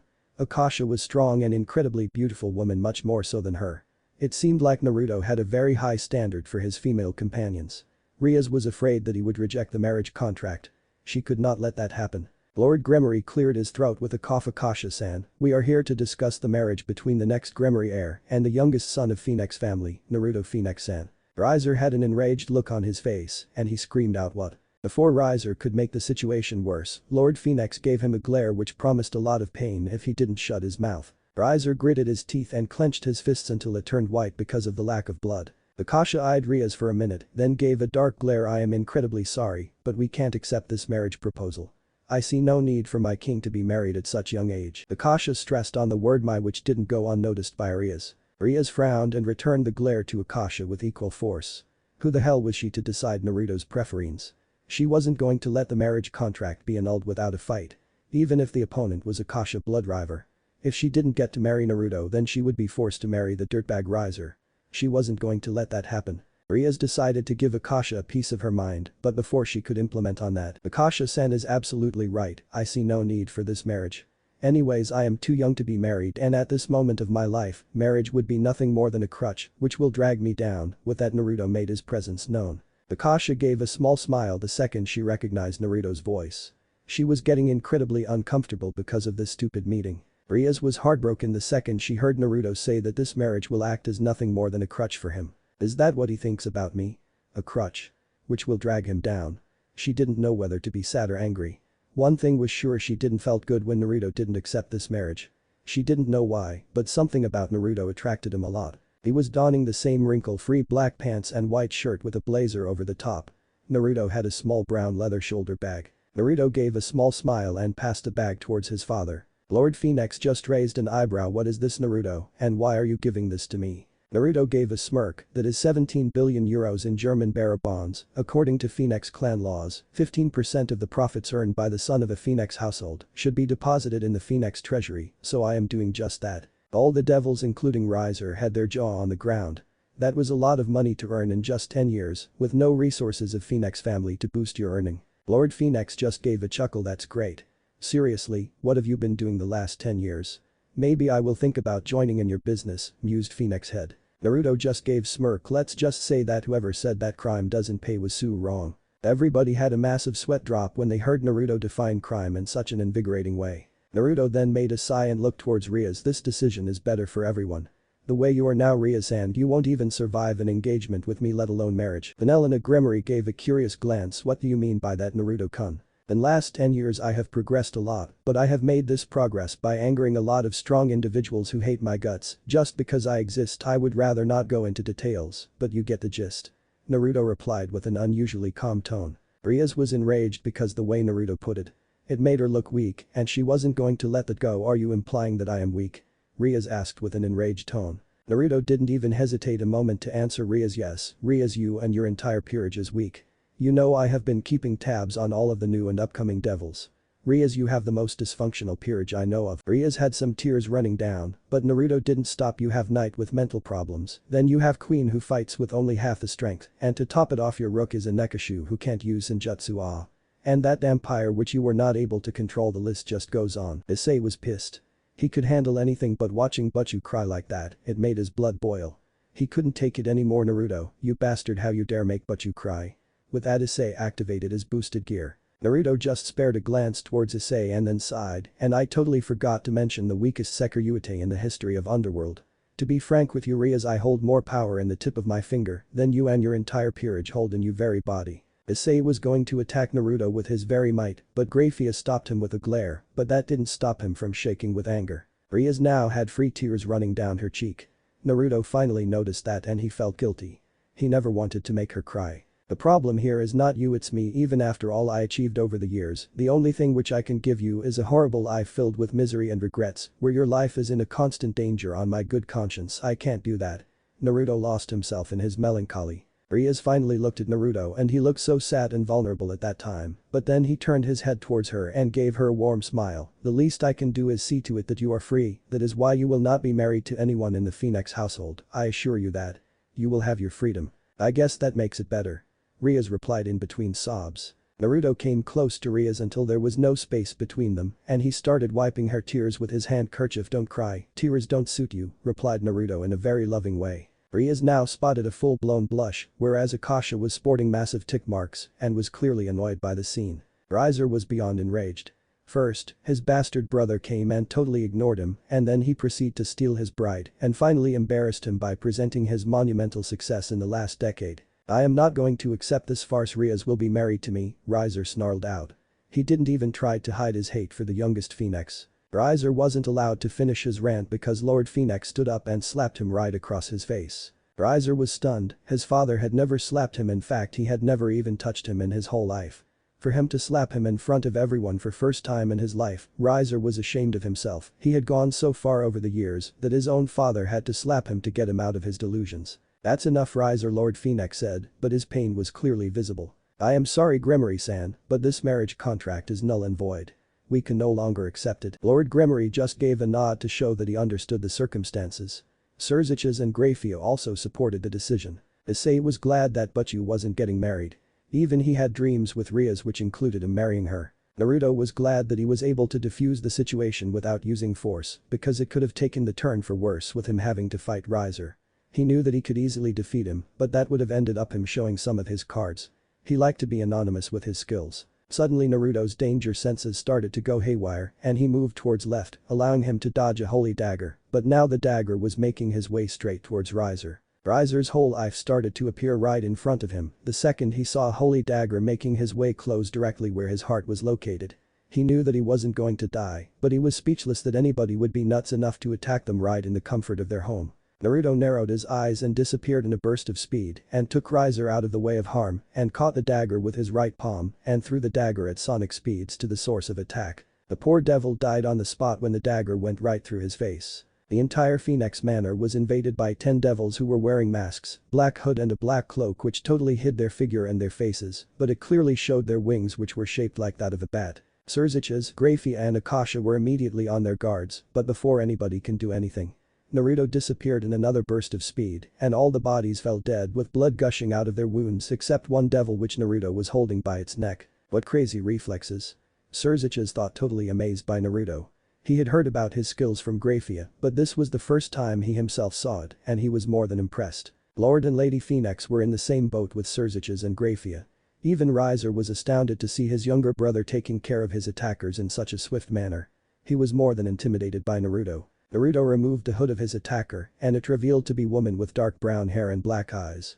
She looked at Naruto defiantly, but Naruto just gave an emotionless smirk. Who sent you to kill me? The she-devil just looked at him and gave a smirk of her own. You are going to die here today, Naruto. This very moment an army is going to invade the Phoenix territory. Naruto's face became emotionless and then with a swift movement he snatched a holy dagger from under the woman's thighs, which was placed there using a leather strap, and stabbed her in the other thigh. She gave a spine-chilling scream. Everybody was shocked to see Naruto torture the devil like it was a normal thing for him and it scared the shit out of everyone. Rias didn't know what to think about Naruto.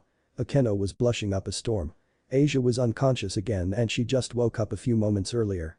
Kaneko just glared at Naruto. Issei and Kiba were scared of this monster known as Naruto and if possible they didn't want to get in his way like ever. I ask who sent you. Tell me and the pain will go away. With that Naruto twisted the dagger to make his point clear. The devil's earlier bravado was lost and she whimpered out Rizevim live in Lucifer. The moment she gave the name Naruto broke her neck and ended her suffering. I think this fight can't be avoided. Anyways, I was itching for a good dance, thought Naruto while humming a jolly tune. Chapter 5. Rizevim.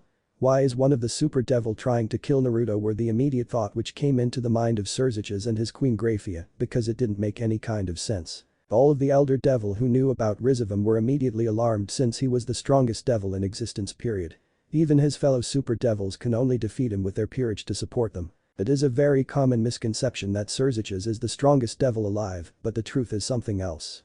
The reason for this misconception was Rizevim himself, since he rarely ever made any kind of move in last few centuries. This made people to forget that he even existed, or they just didn't want to believe that a devil as dangerous as him wasn't on anybody's side and was free to do anything he wanted to do. Rizevim was a unique kind of devil who neither supported the older faction nor the present faction of devils, despite being the only son of the actual Mao Lucifer. He was known for sheer ruthlessness, which he demonstrated in the battlefield and in his own personal life. He had killed his own son because he was weak and then forced his grandson to live his life as an orphan without any kind of basic necessities. Some even say that the only reason he didn't participate in the war was because he thought the entire situation was so boring. The halls of the Phenex Manor were in utter panic. Rias and her peerage face grew pale after they heard that an army was going to invade the Phenex estate. Even Riser and Ubeluna looked worried since both of the parties knew that they weren't equipped or mentally prepared for an attack like that. Crazyrajat and his peerage were calm, but they marred a frown. The same with the Phenex clan head and his wife. Akasha just had a smile on her face, but this wasn't her usual calm and loving smile. This smile looked murderous. She really wanted to kill something which could alleviate her bad mood. Akasha was furious that someone attacked Naruto right in front of her and she was too slow to protect him. Naruto had handled the entirety of the assassins in a matter of seconds. Naruto was calm, in fact he was so calm that it gave chills to everyone. How can he act like it's nothing in a situation like this? These kind of thoughts raced in the mind of younger devils who weren't familiar with war. Naruto crouched and touched the floor with the tip of index finger and went into a trance. Naruto was using the famous sensing technique of the Nidaime Hokage to sense the number of enemies which he had to fight. He was quite proud of his chakra abilities, since he was pretty sure that there was no one in his world who could equal him when he used his chakra, though he had no intent to use them in his upcoming battle. In the last 10 years he had learned a lot of things, and he was proud to say that his skills in magic were nothing to scoff at. In fact, he was incredibly deadly with his magic, and this upcoming annihilation gave him the perfect opportunity to put those skills to test. Thinking about trying to test his new techniques brought a smile to his face, or it might have been because of the amount of sheeps which Rizevim sent to exterminate. Everybody raised an eyebrow because of the weird stance Naruto was in. He seemed to do something, but they didn't know whether it was productive or just a waste of time. "We will help you, Phenex-san. The situation is so dire to just handle on your own," Crazyrajat said seriously. "If necessary, I will also fight this battle to ensure that there are not many casualties." Crazyrajat added as an afterthought. Grafia just gave a nod to the Phenexes to show that she agreed with her husband's judgment. Crazyrajat and Grafia had a lot of questions to ask to Naruto, but this wasn't the time or place for this kind of discussion. Before Lord Phenex could give his response, he was interrupted by none other than Naruto. "There are about 2,700 devils, and they are about 30 to 35 kilometers far. Most of them are from mid to high class devils in power, although I can't sense anyone at the level of a Satan. Clearly Rizevim didn't take me seriously enough. TCH, I feel so insulted." Naruto said the last part with a light chuckle like he was having fun in an amusement park. The second everybody heard the numbers they went pale. Even Grafia and Crazyrajat were intimidated. It reminded them of old war between the three factions, and now they knew how seriously Rizevim was taking the youngest Phenex. A man like Rizevim took an all-out interest in Naruto, and that made them even more wary of the youngest son of Phenex household. Rias and the gang didn't even think that they would be useful in a situation like this. The problem was so dire for them to handle. "This is crazy. Just how many people hate Naruto?" Issei thought ridiculously. He didn't know whether to be scared or surprised by the numbers. In the end he decided to do both of them. Naruto wasn't an average high-class devil. He is a very dangerous person. This attack on his person proved that beyond any kind of doubt. At least that was the case for Crazyrajat. He really needed to have an honest talk with Naruto later, since if Naruto survived he will easily be the hottest property in the underworld, and if trained properly, he will be an invaluable Satan in these coming times. Naruto made a grateful face and turned towards Crazyrajat. "I really appreciate your help, but it's not necessary. Me and my queen can easily handle it." Akasha just nodded back to Naruto to show that she understood him. Riser was furious. He came stomping the dirt beneath him. "Are you crazy? We can't handle this alone. We will need all the help which we can get. We might have had our differences, but we can't let these things destroy our house." Naruto gritted his teeth but calmed himself. "Trust me. After this is over, everybody will look at the Phenex house differently. The question here is whether you will trust me or some outsider." Riser.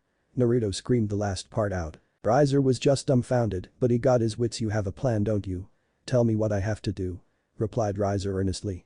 Despite his general attitude, he loved his family and to protect it, he wouldn't even mind if he had to cooperate with Naruto. Lord and Lady Phenex were glad that their sons found at least some kind of common ground between them.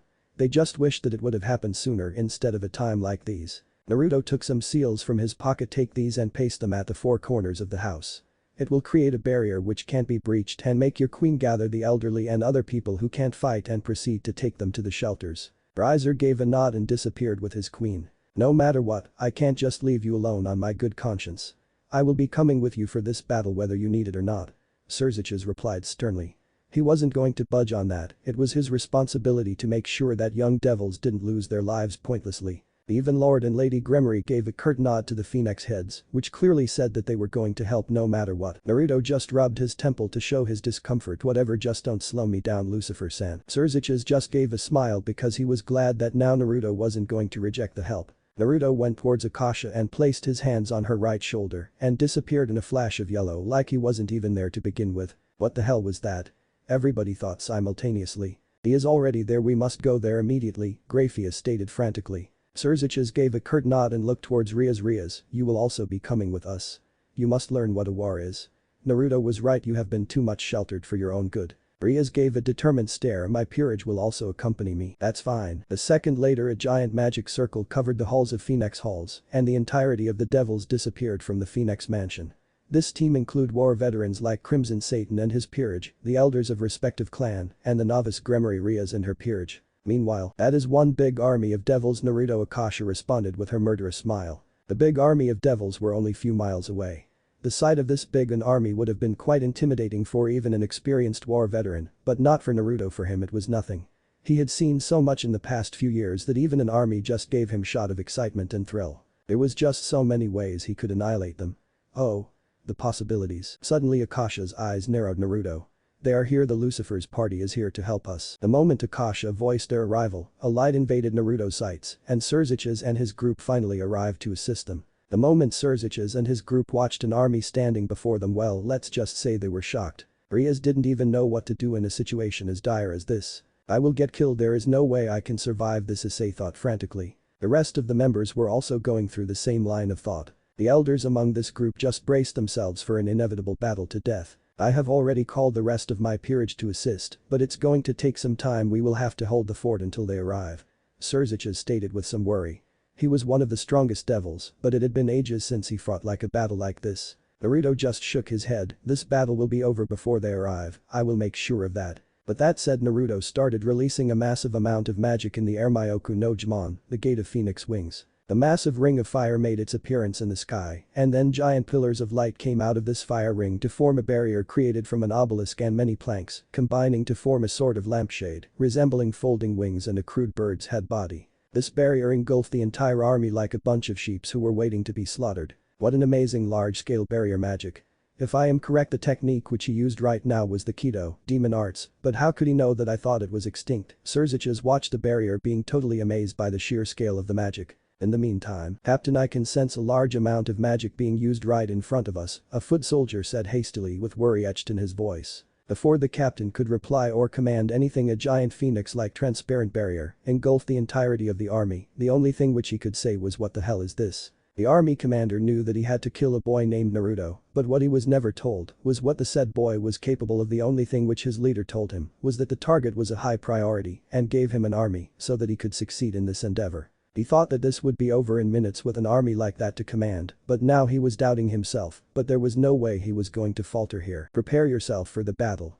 The commander screamed out. All the devils went into their guard to take down their enemy in any kind of manner possible. But Crazyrajat's group, they were still reeling from the shock of the earlier technique demonstrated by the youngest Phoenix. Rias didn't even know what to say. She was amazed by how someone could be so calm and collected in the face of an army. She knew that even though the barrier was beyond impressive, this would only stop the army, it will take much more to take care of the said army. Lord and Lady Phenex were even more amazed by their son's progress.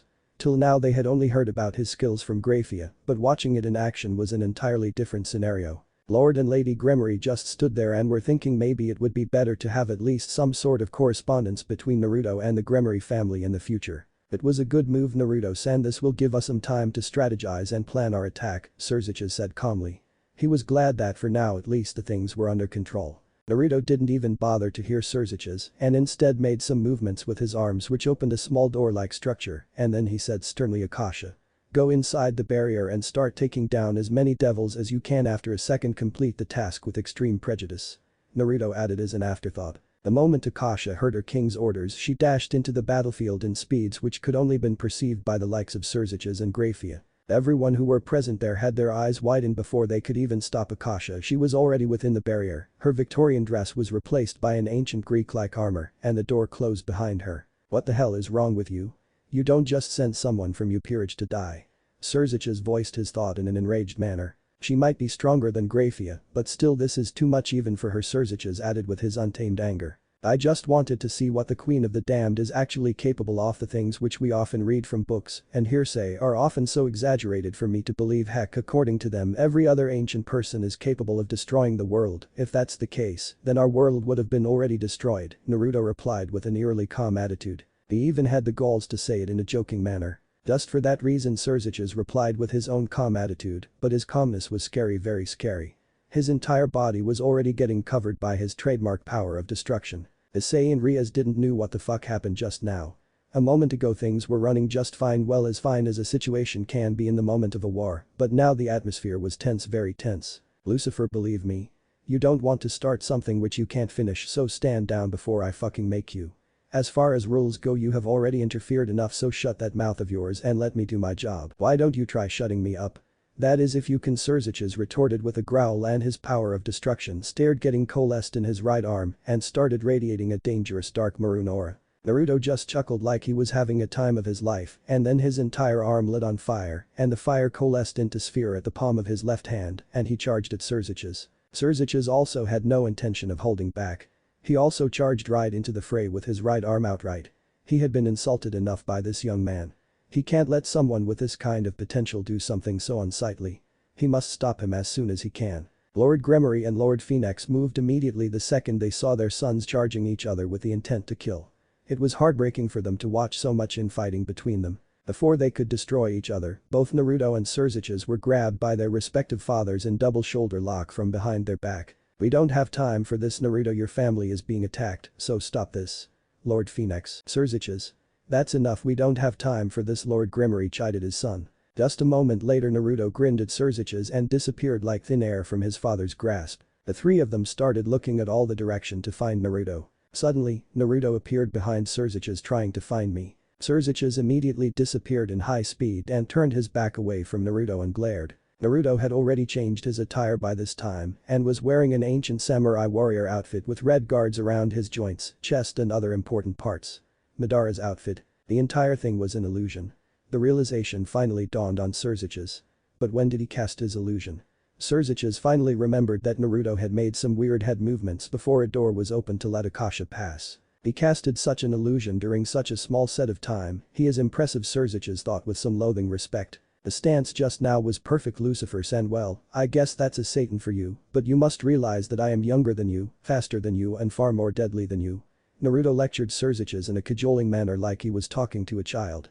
Truthfully, it pissed Surzich's off. You, Naruto pointed his index finger at Surzich's, should never attack an opponent like me head on, cause you are not the same as you were years ago. Naruto gave a light chuckle and said, you're rusty. Rias and the gang were just watching this from as far away as they can because Rias really didn't want to get in between her brother and Naruto. However, she was kind of turned on from watching Naruto go against her brother. Seriously, there weren't a lot of people who would openly defy her brother's wishes, and that added some novelty value for Naruto. Surzich's relaxed his muscles and stances and gave his trademark smile, which always made other people take him lightly. She is being taken around from all sides, though she managed to take down somewhere around 700 devils, but I think I should interfere now. I think that's her limit for now, Naruto said with a thoughtful face. In the battlefield, Akasha had taken a lot of opponents out, but now after 10 minutes she was out of magic and stamina, but she wasn't going to back down, not now, when her king was watching her. It was a time for her to shine. The opposition commander didn't know what hit them. They were prepared to take any kind of opposition with an army this big to back them up. And suddenly, a force hits them and starts cutting through them like whirlwind. This crazy woman had right hooks which would create craters. A single punch would take out a small battalion of his men, and there were some crazy magic she used called Higetsu Jigen 2, moon-crushing dimensional sword, where she covered her hand in magical particles which vibrated in ungodly speeds, allowing her to cut through anything. Thanks to those abilities, the entire battlefield was a mess of craters and tears, with 700 of his men down, and the real target wasn't even there to kill. What a waste. However, now they had finally surrounded the crazy bitch from all sides, and she was running low on magic and stamina. She was now just a duck waiting to be killed. Akasha was huffing and panting. Come on. Is that it? I've have still ton of energy left to beat the crap out of you all. You bitch when we are done shutting that mouth of yours. We are going to have fun with you. A no-name devil said that with a lecherous expression, while other comrades of his matched his expression and charged their magic. Akasha closed her eyes and braced herself for the pain, but it never came. But Crazyrajat's group. When Akasha opened her eyes, she was surprised. For some reason, she was in the arms of her king, who was holding her like a bride, and instead of being in the middle of a battle, she was with the friendlies. When the fuck did he move? I was here the entire time. Thought a frantic Crazyrajat and Grafia. The very same emotion were mirrored by the elders of the Grimory and the Phoenix clan. Whereas Rias had a massive tick mark on her head. She was pissed. In a span of single days she was rejected by Naruto. Her life was in peril thanks to Naruto again, and now he is carrying another woman like a bride right in front of her. There is only so much a woman could take. However, she did realize that this was not a time for such frivolous activities.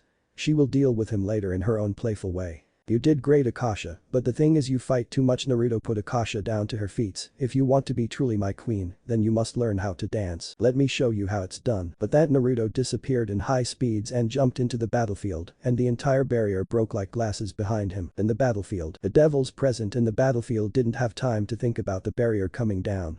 Within a span of a minute, their prey escaped them, and some guy wearing a samurai armor had made his presence known.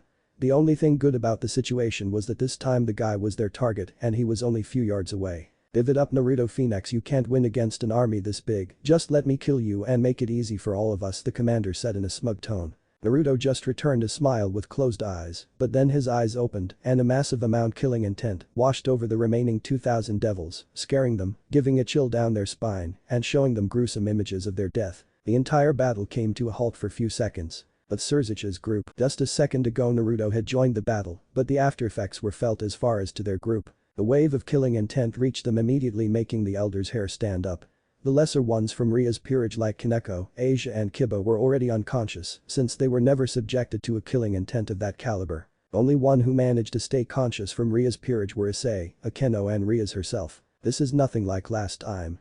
Last time his killing intent wasn't that strong. I saw myself getting killed by him.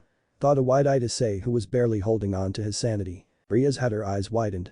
She felt like she couldn't breathe. What is happening?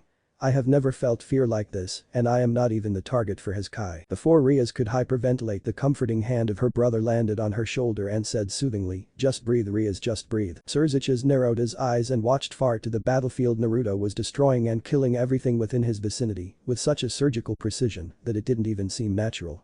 It was as if he could read everybody's move a step earlier, and from here he was not able to see anything properly enough to discern what allowed him to fight. No, dance like that. Lord and Lady Phenex were shocked beyond belief.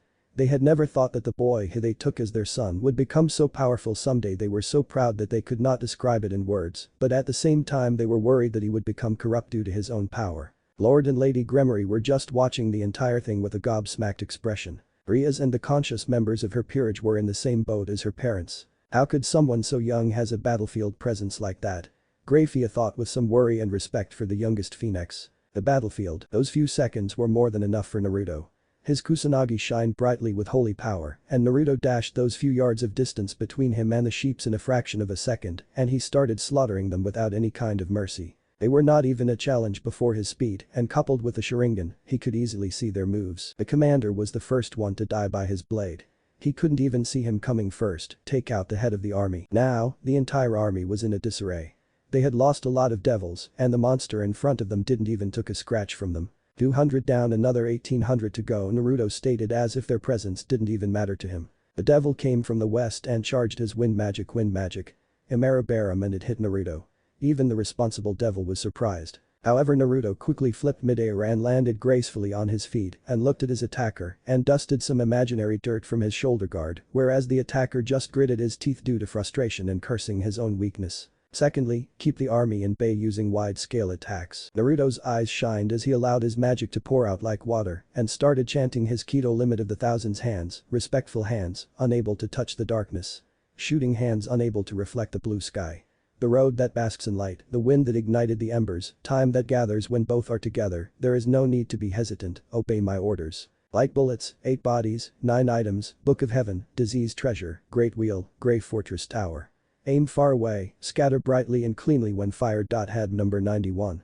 Senj Content Tame, 1000 Hand Bright Heaven Culling Seer. Hundreds of bright yellow energy points appeared behind Naruto, which were entirely made holy light. All the devils were scared shit after watching a devil create so many light spears. What is he? One fearful devil screamed out. He didn't want to die like this, getting pierced by holy light. To put some kind of protection against this kind of attack, a battalion of devils came forward and erected a barrier to put some kind of protection against it. However, the barrier didn't stand a chance. The energy point spears, they tore through the barrier like paper, and all the energy spears converged to cause a massive blast that spread out miles. But Surzich's group, the second Naruto chanted his magic, Raphia rushed forward and erected a barrier to protect themselves from the afterlash of Naruto's magic. That was easily at the level of Seraph. How could any devil use the holy light to this level? Surzich's and Lord Phenex thought simultaneously, one with suspicious, another with pride. Rias, Akeno and Issei realized the true difference between them and Naruto for the first time. Can someone like me be as strong as him? Issei questioned himself. Back to battlefield. The explosion had caused a lot of dust to spread in the air, making it harder to see and guess the position of the opposition, but Naruto with his superior eyes had no such problem, and he had every intention to utilize this to the fullest. Naruto jumped into the smog and started attacking every devil in their vital points with surgical-like precision.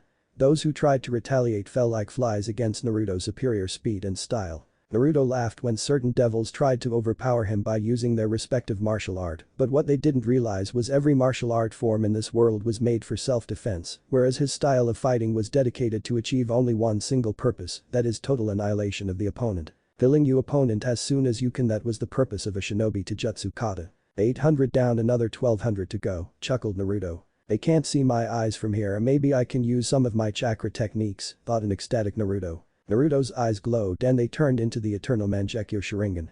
Naruto's left eye pulsed and he whispered Amaterasu, heavenly illumination. Jet black flames made their appearance on the battlefield.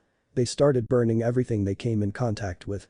Due to Naruto's superior chakra control, thanks to his yin-yang chakra, the amount of black flames were stupendous. The entire battlefield started screaming due to the pain and suffering caused by the flames of Amaterasu. The brave devil came out and screamed, water magic users, take forward position. A small battalion of high-class devils, just in strength, came forward and charged their magic. An array of seals appeared and a significant amount of water came out of the magic seals. However, these flames weren't normal, they were even burning and shining brightly at the surface of the water. Naruto started to channel some chakra mixed with his magic to his limbs. He didn't want to arouse suspicion by using too much chakra. Enten. Kagutsuchi, Inferno style. Flame control. The flames, which were burning on top of the water, started surrounding Naruto like a gentle breeze, but a second later Naruto started moving his hands gracefully in different directions, and the flames of Amaterasu obeyed him like it was nothing more than a servant. If earlier the flames hadn't caused significant damage, then now they were causing a loss of like as if it was a natural disaster. 600 more to go, Naruto stated with a calmness which shouldn't be shown during such precarious situations. The chakra receded from Naruto's eyes and limbs, deactivating the fabled Sharingan. Surzich's group, those black flames are amazing. Are they inextinguishable? Thought a giddy Lady Phenex. The devils who dared to attack the House of Phenex were being killed left and right by none other than their own son. You have already surpassed me, Naruto, a proud Lord Phenex thought with pounding heart. There was nothing else he could say after watching those magnificent black flames. Akasha just didn't know what to think. She knew Naruto was powerful, but this was beyond amazing. You're something else, Naruto-kun. We must go forward and watch things more closely. It's safe now, most of them are dead anyway, and stay clear of those flames, Surzicha said sternly. He was surprised enough by Naruto Phenex for a day, his shock quota was already filled. All the other younger devils gave a stiff nod. We are here. Data panting riser Phenex finally made it and was followed by his queen. Lord Phenex gave a flat look. That's great, we were just proceeding to the battlefield, accompany us. Riser and Ubeluna finally looked at the state of the battlefield. It was scattered by corpses, some of them were even burning by strange black fire. Did brother caused all this? Thought a dumbfounded Riser Phenex. In the battlefield, please have mercy. We surrender. The remnant devils cried out. Despite still having a force of around 600 devils, they knew they weren't going to take down this monster of a devil, and to make their spirit crumble even further, they saw the Crimson Satan and his queen approach them with a vampire and a bunch of other devils. Some of them even started crying tears of blood. Some of them lost a friend, some a brother, sister, some a father. They just wanted this nightmare to end. Finally. Crush any kind of hope they have. Naruto brought his right hand forward and started to chant his final magic seeping crest of turbidity. Arrogant vessel of lunacy. Boil forth and deny. Grow numb and flicker. Disrupt sleep. Crawling queen of iron. Eternally self-destructing doll of mud. Unite. Repulse. Fill with soil and know your own powerlessness. Head number 90. Kurohitsugi, Black Coffin. The entire sky turned black. The devils who still had some fighting spirit looked upward and their feet came crushing downwards. It might have been due to heavy gravitational pressure or it might have been the feeling hopelessness which washed over them. Many of them started laughing due to madness. We are all dead. Is this the power of a phoenix? Were the last words of a devil before a large black coffin engulfed the remaining army. Before Naruto could close his fist and end the life of the sheeps, the hand of crazyrajat prevented him from doing so. That's enough, Naruto-san, there has been enough death already. I see no reason to not proceed with my course of action. They attacked my family, endangering everything I love. My parents, brother, the people who gave a no-name devil like me home. Don't stop me when you would have done the same thing, Crazyrajat. Naruto replied and looked into Crazyrajat's eyes. When Crazyrajat saw Naruto's eyes, he was stunned. For the first time he saw someone with so much sadness and pain in them. He was so stunned that he automatically left Naruto's arm. Why someone like you have such eyes? Eyes which have gone through war, eyes which lost everything precious to him. Why? A mournful Crazyrajat thought. For him it was heartbreaking. After becoming Satan he had done everything possible so that the younger generation would never feel something like that. Today for the first time he felt like a failure. Lord Phenex heard everything from afar and just closed his eyes and said mournfully, ended. Naruto-kun. That's all the motivation Naruto needed. With it he finally closed his fists. The said black coffin protruded hundreds of spear-like structure and made a bomb-like sound, finally ending the life of the remaining army. Finally, when the black coffin disappeared into small particles, not even the corpses were left. Finally, it's over.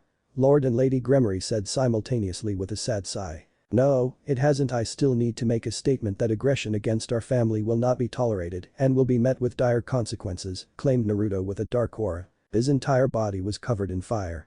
The fire started coalescing around his arm and finally he sent a beam toward sky. The beam started circling around and started to take the shape of a phoenix, and after few seconds it finally morphed into the crest of the House of Phoenix, but the light show wasn't done.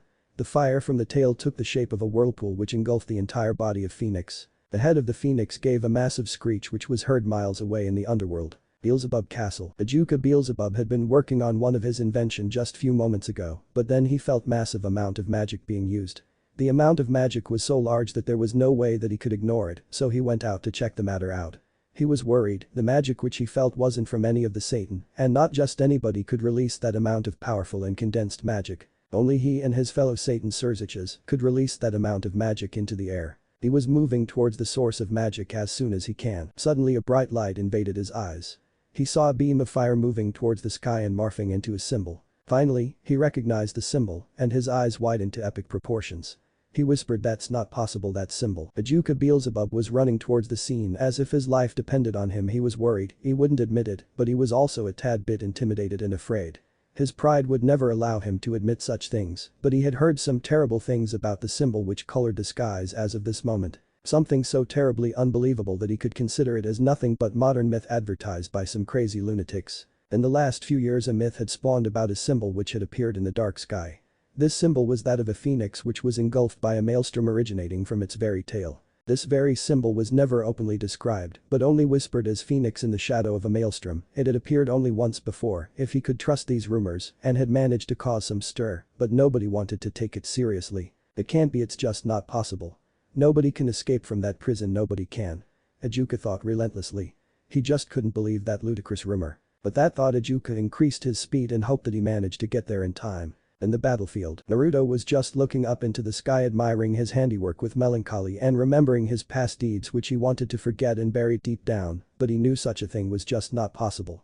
These experiences had changed him from a child with unachievable ideals into a man who was capable of harsh decisions, which might seem cruel even to a war veteran, nevertheless they were necessary. The training which he endured from his teachers taught him that. They were the one who helped him to reach his true potential and to turn him into someone who actually analyzed his opponents and took educated decisions instead of just steamrolling everything, and they were also the one who taught him to not rely too much on his luck, since she was a fickle mistress who always betrayed him when he needed her the most. While Naruto was still pondering about the experiences which he had in last few years, a single drop of water hit him right in his forehead and trailed down to his eyes like a tear, waking him up from his thoughts abruptly. A few seconds later it started to rain heavily, cleansing the blood-ridden soil, if it could be cleansed ever in this lifetime. Everyone was shocked and amazed by the fire spectacle which Naruto demonstrated a few minutes ago. The elders, Crazyrajat, Grafia, Rias, and Naruto's own queen, were staring at the symbol. However, for Akasha this was the second time when she had the pleasure to watch that symbol. Their amazement was interrupted by a clapping noise. Everyone had their eyes widened. Crazyrajat and Naruto turned immediately to watch the intruder. Before them was a man-devil in his 30s. He had long silver hair with 2 bangs extending to his shoulder. He also had a little facial hair. He wore the same armor which Crazyrajat wears to show his status as a Satan. Overall he was someone who would be considered as devilishly handsome by the female population. Bravo. Naruto Phenex. Bravo. What a magnificent display of power. I am truly impressed. Naruto's eyes widened at first, but then he gave a smirk. He never expected him to make an appearance. He was so glad. Nobody dared to make a move. Crazyrajat just narrowed his eyes and gave a side glare to Rizevim. Rizevim live in Lucifer, Naruto mentioned in a sing-song manner. All this just because I banged your wife? Seriously, get over it. Naruto chided Rizevim in a mocking manner. The Grimoires and Phoenixes were still reeling from the shock of seeing Rizevim again, but then Naruto made his statement. They fell flat on their faces. Rias and her entire peerage was gaping. They just didn't know how crazy this day was going to get. Akasha had a very dark expression right now. If looks could kill, then Naruto and Rizevim, both of them would have been toast. The Grimoires and the Phoenixes moved a safe distance away from the murderous Akasha. They desperately wanted to live. Thank you. Rizevim just gave a light chuckle. You have a great sense of humor, Naruto-kun, but fortunately I don't have a wife, he added as an afterthought. Akasha finally got herself under control after realizing that Naruto was just bullshitting. She always wondered just how his personality often would make a total 180 from serious to cynical humor. Rizevim then turned over to Grafia and Crazyrajat and gave a predatory grin, showing some of his pearl-white teeth. Sirzechs. Grafia, you don't have to hold your guard. This is just a thought projection. Anyways, I am only here to talk with Naruto. Rizevim advised them as if they have been friends longer than he could imagine. In return, Crazyrajat just gave a smile, whereas Grafia was the definition of emotionless. She didn't want to give the son of a bitch any kind of reaction that would be totally unbecoming of her. Lord and Lady Phenex just gave a slight glare to Rizevim, hoping that he would just disappear from here. This day was already something which they were not going to forget for ages. Their son had demonstrated a Satan-level power. With it they had already enough troubles to deal with. They didn't want a rogue Satan-level devil added to that. It's pleasant to see you again, Rizevim. I never thought you would get out of your cave. Crazyrajat replied with a small gentle smile. Rizevim didn't even bother to give Crazyrajat a response. Instead he kept on staring Naruto, as if he had waited ages to see him. I have been giving you so many clues, but you never contacted me. You break my heart, Naruto-kun. After the stimulating battle which we had last time, Rizevim said with an annoying smirk. Naruto's eyes narrowed and he asked in a high baritone, what is the meaning of this? Did I interfere with one of you plans, Rizevim? Naruto said the last part with a grin and made it almost look like a taunt. We'll try several, but that's not the point here. Rizevim waved his hand, as if it didn't even matter in big schemes. The point is, in recent years I had no one who could stop me. Even my fellow Satans were simply so boring. I had no distractions whatsoever, but Naruto-kun, you are a very good distraction, a distraction worth losing 3,000 of my men. Rizevim had already closed the distance between Naruto and him. Crazyrajat and Grafia were listening to the conversation closely and were analyzing it in lightning speed. They knew that Rizevim knew something about Naruto which they didn't. It was very essential for them to get hold on that data. However, now the foreplay is over. If you pry any more in my plans, Rizevim left the threat hanging. You will do what, kill me? Naruto asked with a chuckle. Kill you? I was going to do that anyways eventually, Rizevim said in a surprised tone as if he was deeply insulted. Though I don't want to rush it. If you don't stop prying I will burn you. I will burn the heart out of you. Rizevim screamed out. Rias almost shrieked and Issei was no different, he was terrified. Both of them thought the same thing. This devil is insane. Hiba, Akeno and the rest of the peerage tried their best to cover their growing fear. However, Asia was failing that spectacularly. Rias always prided herself to handle tough situations with relative ease, but recent events demonstrated her that just how outclassed was she when compared to Naruto and her brother. Despite being in the same age group, she was more than convinced that no one except the Satans could hold a candle to Naruto. She desired that kind of power. In the underworld, power was respected the most, and she wanted power to protect her and her peerage because a storm was coming and she knew that the Phoenixes and the Grimoire family were smack in the middle of it. Naruto just gave a frown since he didn't want to show that just how unnerved he was. Rizevim wasn't a normal pedigree of devil. It was not his power which made him dangerous, but instead it was his mind. He was capable of extremely cruel decision if possible, which he demonstrated when he killed his own son and left his grandson to fend for himself. Rizevim did all this just because he was bored. Despite all the maturity and cruelty which Naruto gained, he would never be able to that to his own son, that is if he ever had one. Despite the uneasiness, Naruto covered his frown with a smile. I must really scare you for you to show yourself in such an unsightly way. I remember that last time you were quite cocky, where is all that bravado? Naruto retorted to his presence as he was just a thought projection. Rizevim gave a smirk. Of course I am scared of you, but at the same time I am so excited. Unlike these people, Rizevim waved both his hands pointing towards everyone who were there earlier on the battlefield. I know how to respect someone who managed to escape from the pit. You truly are someone who rose from the ashes. Surzich's and Graphia's eyes widened to extreme proportions. He can't be talking about that pit, could he? Lord and Lady Phenex were also in deep shock. They didn't want to believe that their son was in such a nightmarish place. They didn't want to know what might have happened to him there. No one has ever escaped from the pit. It was the ultimate prison for supernatural beings, much more dangerous than Cocytus. Since no one has ever escaped from that prison. Naruto's and Surzich's eyes narrowed because they felt someone's presence. Someone has been listening into this conversation. You can come out now. Whoever you are. Everyone turned around to where Naruto and Surzich's faced. They were waiting eagerly to let the intruder show his face. A few seconds later Ajuka made his presence known. As soon as everybody saw Ajuka, their battle stances relaxed. Naruto just had an emotionless expression, whereas Surzich's gave his first genuine smile of the day. Rizevim just grinned. Long time no see, Ajuka-chan. Ajuka just sparred a glance towards Rizevim and then gave his entirety of the attention to Naruto Phenex. He had been listening on the conversation for quite some time now, and oh boy. This was a power talk. A battle of words between Satan-level opponents, each trying to get what they want in presence of extremely strong individuals like Akasha and Graphia. Truly, he didn't want to be a part of this, but for the survival of Underworld, it was necessary that they knew about Naruto, because he knew this man was going to have a large amount of influence in the future of Underworld. So, you are the one who escaped from the pit. I could have never imagined that it was someone so young, Ajuka said in a calm voice. You mind telling me how you managed that? Ajuka added as if he was asking for a request, but everybody there knew that it was more of a demand. Issei was getting extremely confused. He didn't had a clue of what was going on. What in hell is the pit? Ajuka gave a glance towards Rias and her peerage, then he gave out a sigh. He just didn't knew what was wrong with Surzich's to involve such clueless devlings in a talk like this. Well, they were only watching. At the least they know that they don't belong here. In Greek mythology there is often a discussion of a pit where notorious individuals are sent to put away all their immortal life in a hellish cage. These individuals include devils, angels and even gods. This pit is commonly known as the Tartarus. Rizevim finished the sentence for Ajuka, who in return just gave a glare to the notorious Satan. Now everybody was staring at Naruto. He had the undivided attention of every person who was standing there. Akasha just gave a sigh. She knew that this small detail was going to get out sooner or later. The very reason she decided to join his peerage was because she was present when the events happened.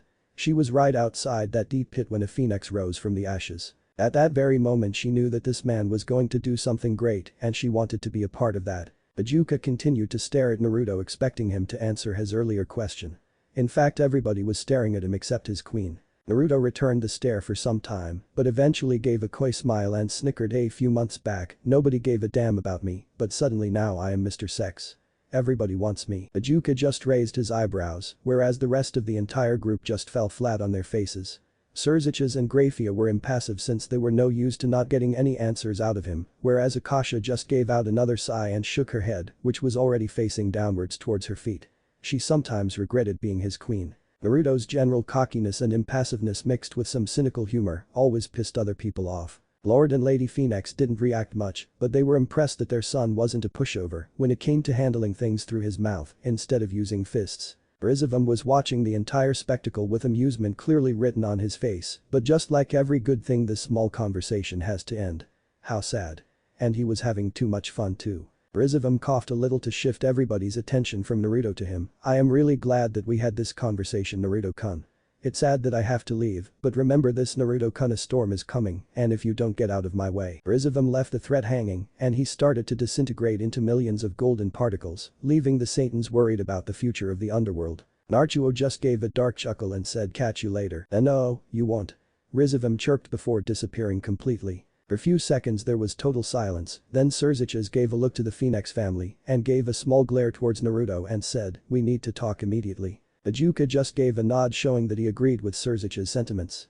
Even the heads of the Grimoire and Naruto's parents agreed with him. Naruto just gave out a sigh to show his discomfort, but then he took out a mobile phone out of nowhere and dialed few numbers and clicked the phone shut. What was that for? Crazyrajat asked inquisitively. He was very curious. I just asked my bishop to haul his ass over here, we can talk as soon as he gets over here. No, we don't have that much time. It is imperative that we talk as soon as we can. Crazyrajat pressed further. He is right, Naruto-kun, Rizevim isn't someone you should take lightly. Lord Phenex added as a forethought. Okay, I guess it's fine.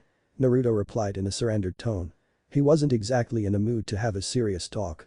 This battle was draining not just physically but mentally as well. At Horse Point, Utah, USA. A person of about 6 feet was resting about halfway around the cliff which he was climbing.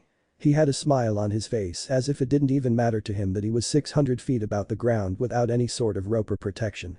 When looked closer, the man had tanned skin with long black hair which was tied in a pony, and there were 2 bangs which cascaded down to his cheeks. He was wearing a tight black shirt and a 3/4 blue pants. The said man looked around and frowned because he realized he would have to make a sideway jump since there was no good footing above, so if he didn't make that jump, then he would be stuck on the cliff forever. After a second he gave a smirk.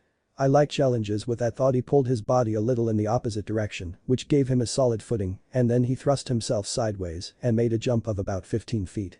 It looked like he was flying. By some divine grace he was able to land the other side of the cliff.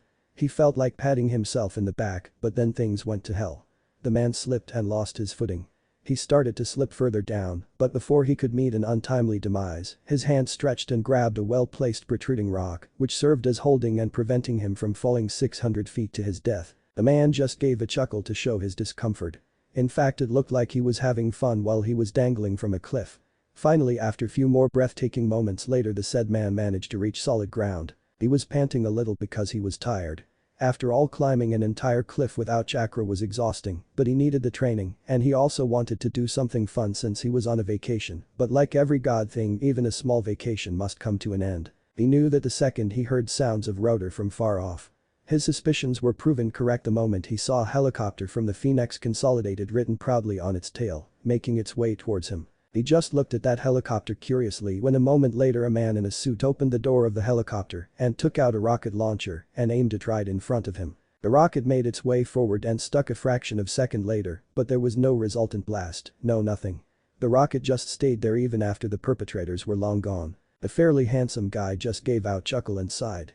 He gave a glance to the said rocket and crouched to remove the tail end of the rocket in a smooth snap. Inside there was a cool pair of sunglasses. He couldn't help but give another chuckle, and he finally wore the piece of spectacles. The sunglasses shined blue, and various information started to appear on the lenses. Good morning, Mr. Bishop. Your mission, should you choose to accept it, involves the recovery of vital information on the rogue Satan-level devil known as Rizevim Live and Lucifer from the info bank in the Phenex Consolidated and delivering it safely to the Phenex estate. You have 3 hours for the completion of this assignment. This mission is an immediate concern, and the king expects it to be taken care of as soon as possible. A robotic female voice started to explain everything in a monotonous voice. Naruto's voice interrupted the generic female voice as he continued to chide his bishop and Hashirama. The next time you go on holiday, please be good enough to let me know where you're going. This message will self-destruct in 5 seconds. The record finally stopped. Hashirama just gave a smirk. If I let you know where I'm going, I won't be on holiday. But that he threw the sunglasses as far as he can, well, the sunglasses promptly caught on fire and soon blasted like a firework. Phenex Mansion. Lord Phenex, Lord Grimoire and the 2 Satans including Graphia were at the main hall of the Phenex estate, which was decorated with the most expensive materials present in the underworld, with various tapestries, candles, and chandeliers with sofas made of the most expensive leather. They were waiting on Naruto and his queen Akasha since they went to clean up after the fight as they were covered in blood and sweat. Rias and the rest of the ladies and gentlemen were not included in this conversation since everyone knew that whatever they would be sharing will be privileged information and will be distributed on a strict-to-no basis. Rias was a little pissed about that, but she understood despite being a high-class devil, she wasn't powerful enough to handle that kind of privileged information. At least not yet. Ajuka was getting a little restless. It had already been an hour since the whole debacle with Rizevim, and he was getting impatient to know what was actually going on. Whatever you are hiding, I will find out, Naruto Phenex. Ajuka thought as a frown marred his face. Soon his patience was rewarded as both Naruto and Akasha made their entrance. Naruto was wearing a black 3-piece suit, whereas Akasha donned the earlier Victorian dress, looking as regal as ever. Let's not waste any more time with formalities. After all, ladies and gentlemen, time is money. Naruto mentioned that with a small smile, trying to be as polite as he can be. Everybody seemed to agree with his sentiment, and as expected Ajuka was the first to raise his voice. What do you think about Rizevim as a devil? We know all there is to know about him, Ajuka-chan. Surziches immediately interjected. He didn't want to waste his time on such things which he already knew. The Wyakuka asked in a blank stare. Both Surziches and Ajuka locked their eyes for a few seconds, but finally the Crimson Satan relented. Ajuka just gave a nod to continue from where the conversation was halted. Naruto immediately understood and started to speak in a calm tone. Rizevim is not just a devil, he is a spider. He sits motionless, but that web has 1,000 radiations, and he knows well every quiver of each of them. He does little himself. He only plans. But his agents are numerous and splendidly organized. Is there a crime to be done? From a simple black operation to red operation, the word is passed to the professor. The matter is organized and carried out smoothly. His organization is far better than all the Satans combined. Gentlemen, this thing known as Rizevim is the greatest threat to all of the three factions. There is simply no denying that fact. He is a genius, a philosopher, an abstract thinker. He has a brain of the first order. Naruto concluded with a grin. By the time Naruto was done explaining Rizevim as a devil, everyone had their eyebrows raised. They were shocked and they knew that a storm was coming. Surziches and Ajuka regretted to allow him to run free for so long. They never thought that he would have an entire organization of people at his beck and call. Rizevim has changed a lot from what I knew of him before, Surziches muttered very quietly. Do you have any idea of what he is planning, Naruto-kun? This time it was Naruto's own father. For him this was an eye-opener. He always believed that after what his family suffered through the previous war. He thought that this would be the end, but now it seemed that another war was right around the corner. I don't know, but I do know that whatever he is planning it is still 2 or 3 years away from coming to fruition. Naruto replied in a grave tone. Everyone gave out a disappointed sigh after hearing that. If they didn't know what Rizevim was planning, then there was no way that they would be able to stop him from bringing his plans to fruition. You have met him before, haven't you? In person? Surziches asked in an inquisitive tone. Naruto gritted his teeth at that memory, but soon managed to control his emotions, but this slip wasn't missed by any of the occupants. Yes, I have. I was only 10-year-old back then when I met that monster of a devil. We only danced for only 15 minutes, but I knew we had something special. Can you tell us what happened? Tell me how that encounter went. Surziches pressed further. I can do better, I will show you how it went. Naruto closed his eyes. Everybody was staring at him, then suddenly everybody's unconscious was dragged to a space where everything was colored white. This is his mindscape, Lord Gremory mused. He was impressed not every devil could project his mindscape like that. Heck. Only few ever managed to access their mind. This is really impressive. I never thought that someone's mindscape could be projected like this. Lord Gremory couldn't help but compliment him. This boy no man was clearly ages ahead of his peers, not just in skill, but also mentally as well as spiritually. Naruto just smiled at Lord Gremory's compliment. He liked the guy, he was a quiet person, but loved his family very much. Then suddenly the white space was invaded by various images which started to roll like a film. This is where it all began. Flashback. The young boy with shaggy blonde hair was resting inside a crater. He was none other than Naruto himself, and he was bleeding from head to toe. At this moment he cursed gods themselves. The man responsible for his pathetic state was drinking wine from a chalice, as if he wasn't even a bother to him, and Naruto didn't blame him. At an age of 10 he was barely able to use any of his techniques, since his body couldn't handle such strain. Rizevim was enjoying his wine with his right-hand man Euclid Lucifuge. Euclid was the younger brother of Graphia and is a part of Old Satan faction. He has long silver hair which was tied in braids, and he wore clothing made of costly accessories. He looked around 25 to 30 years in age, but clearly he was way older than that. The wounds which Naruto bore started to close slowly, with it he finally managed to get up from the crater. He was still panting and many of his wounds were not healed, but he was excited. He never thought that he would meet someone so powerful and intellectual in this world. Can we have a go again? Naruto asked, devoid of any emotion. Rizevim just gave an insane chuckle and threw his chalice and rushed forward. He vanished from where he was standing. Naruto managed to see the incoming attack, but was not able to dodge it, thanks to that he managed to fly a good 20 yards before his back hit a tree. Naruto's eyes glazed over and he was going into unconsciousness. I refuse to go like this. I refuse. Ah, yes, I was wondering what would break first. Rizevim vanished again and appeared right in front of Naruto and lifted him high above his head using both hands. Your spirit or your body. With that, Rizevim brought Naruto's body down to his knee in a swift motion which dislocated Naruto's spine with a thwack. Naruto's eyes widened with pain, but he refused to scream and give any kind of satisfaction to the rogue Satan. I guess I finally have my answer to that. Rizevim snickered. Master, he might pose a threat in future, maybe we should get rid of him. Euclid mentioned in a very serious tone because this was the first time he saw someone so young able to stop his master for more than 10 mins. Even high-class devil are not able to achieve this feat. Don't talk such nonsense, Euclid, I would rather have him sent to the pit. Rizevim chided in a friendly manner. Euclid immediately went tense and he couldn't help but question his master for this decision. Master Rizevim, wouldn't it be just better to kill him? Rizevim gave the look to Euclid as if he was deeply insulted by his own servant. Euclid, I think that death is so definite, so final, but life has a lot of possibilities. In fact, it has infinite possibilities. I would like to see what this boy does with it. Do you think he will conquer this prison? Rizevim just gave a knowing smile. Yes, the phoenix shall rise. Flashback ends. Everyone who saw the truth of this confrontation had their body frozen with a chill due to sheer brutality shown by Rizevim. This devil was something else. Now thanks to him, Naruto was also something different from the average devil. Akasha's eyes shimmered due to unshed tears. She refused to cry when her Naruto didn't even shed a tear in such an incident. She refused to show weakness. Akasha knew some of the details, but she could have never thought that this is how it went down. Ajuka and Crazyrajat were stunned. Crazyrajat for the first time in his life knew the depth of his failure. Despite being a Satan, he was not able to protect a single child from Rizevim. He was not able to save his sister from an unhappy marriage. He had failed everywhere it mattered. Lord Phenex was the one who was affected the most. He was the father of this child. He couldn't bear to watch him like that. The only thing which he was glad about was that his wife wasn't here to watch this. Ajuka just pressed the shoulder of his longtime friend gently with his hands to give him some kind of support, but the questions weren't over. He still needed answer to one of his main question. How did you escape from Tartarus? With that he dropped the bomb. What if Sharingan Naruto Phenex High School DxD? Thanks for watching my video till the end. If you enjoy this content, then do consider subscribing to my channel and leave a like if you guys need the next part, comment down, and thanks for watching the video and see you guys in the next video.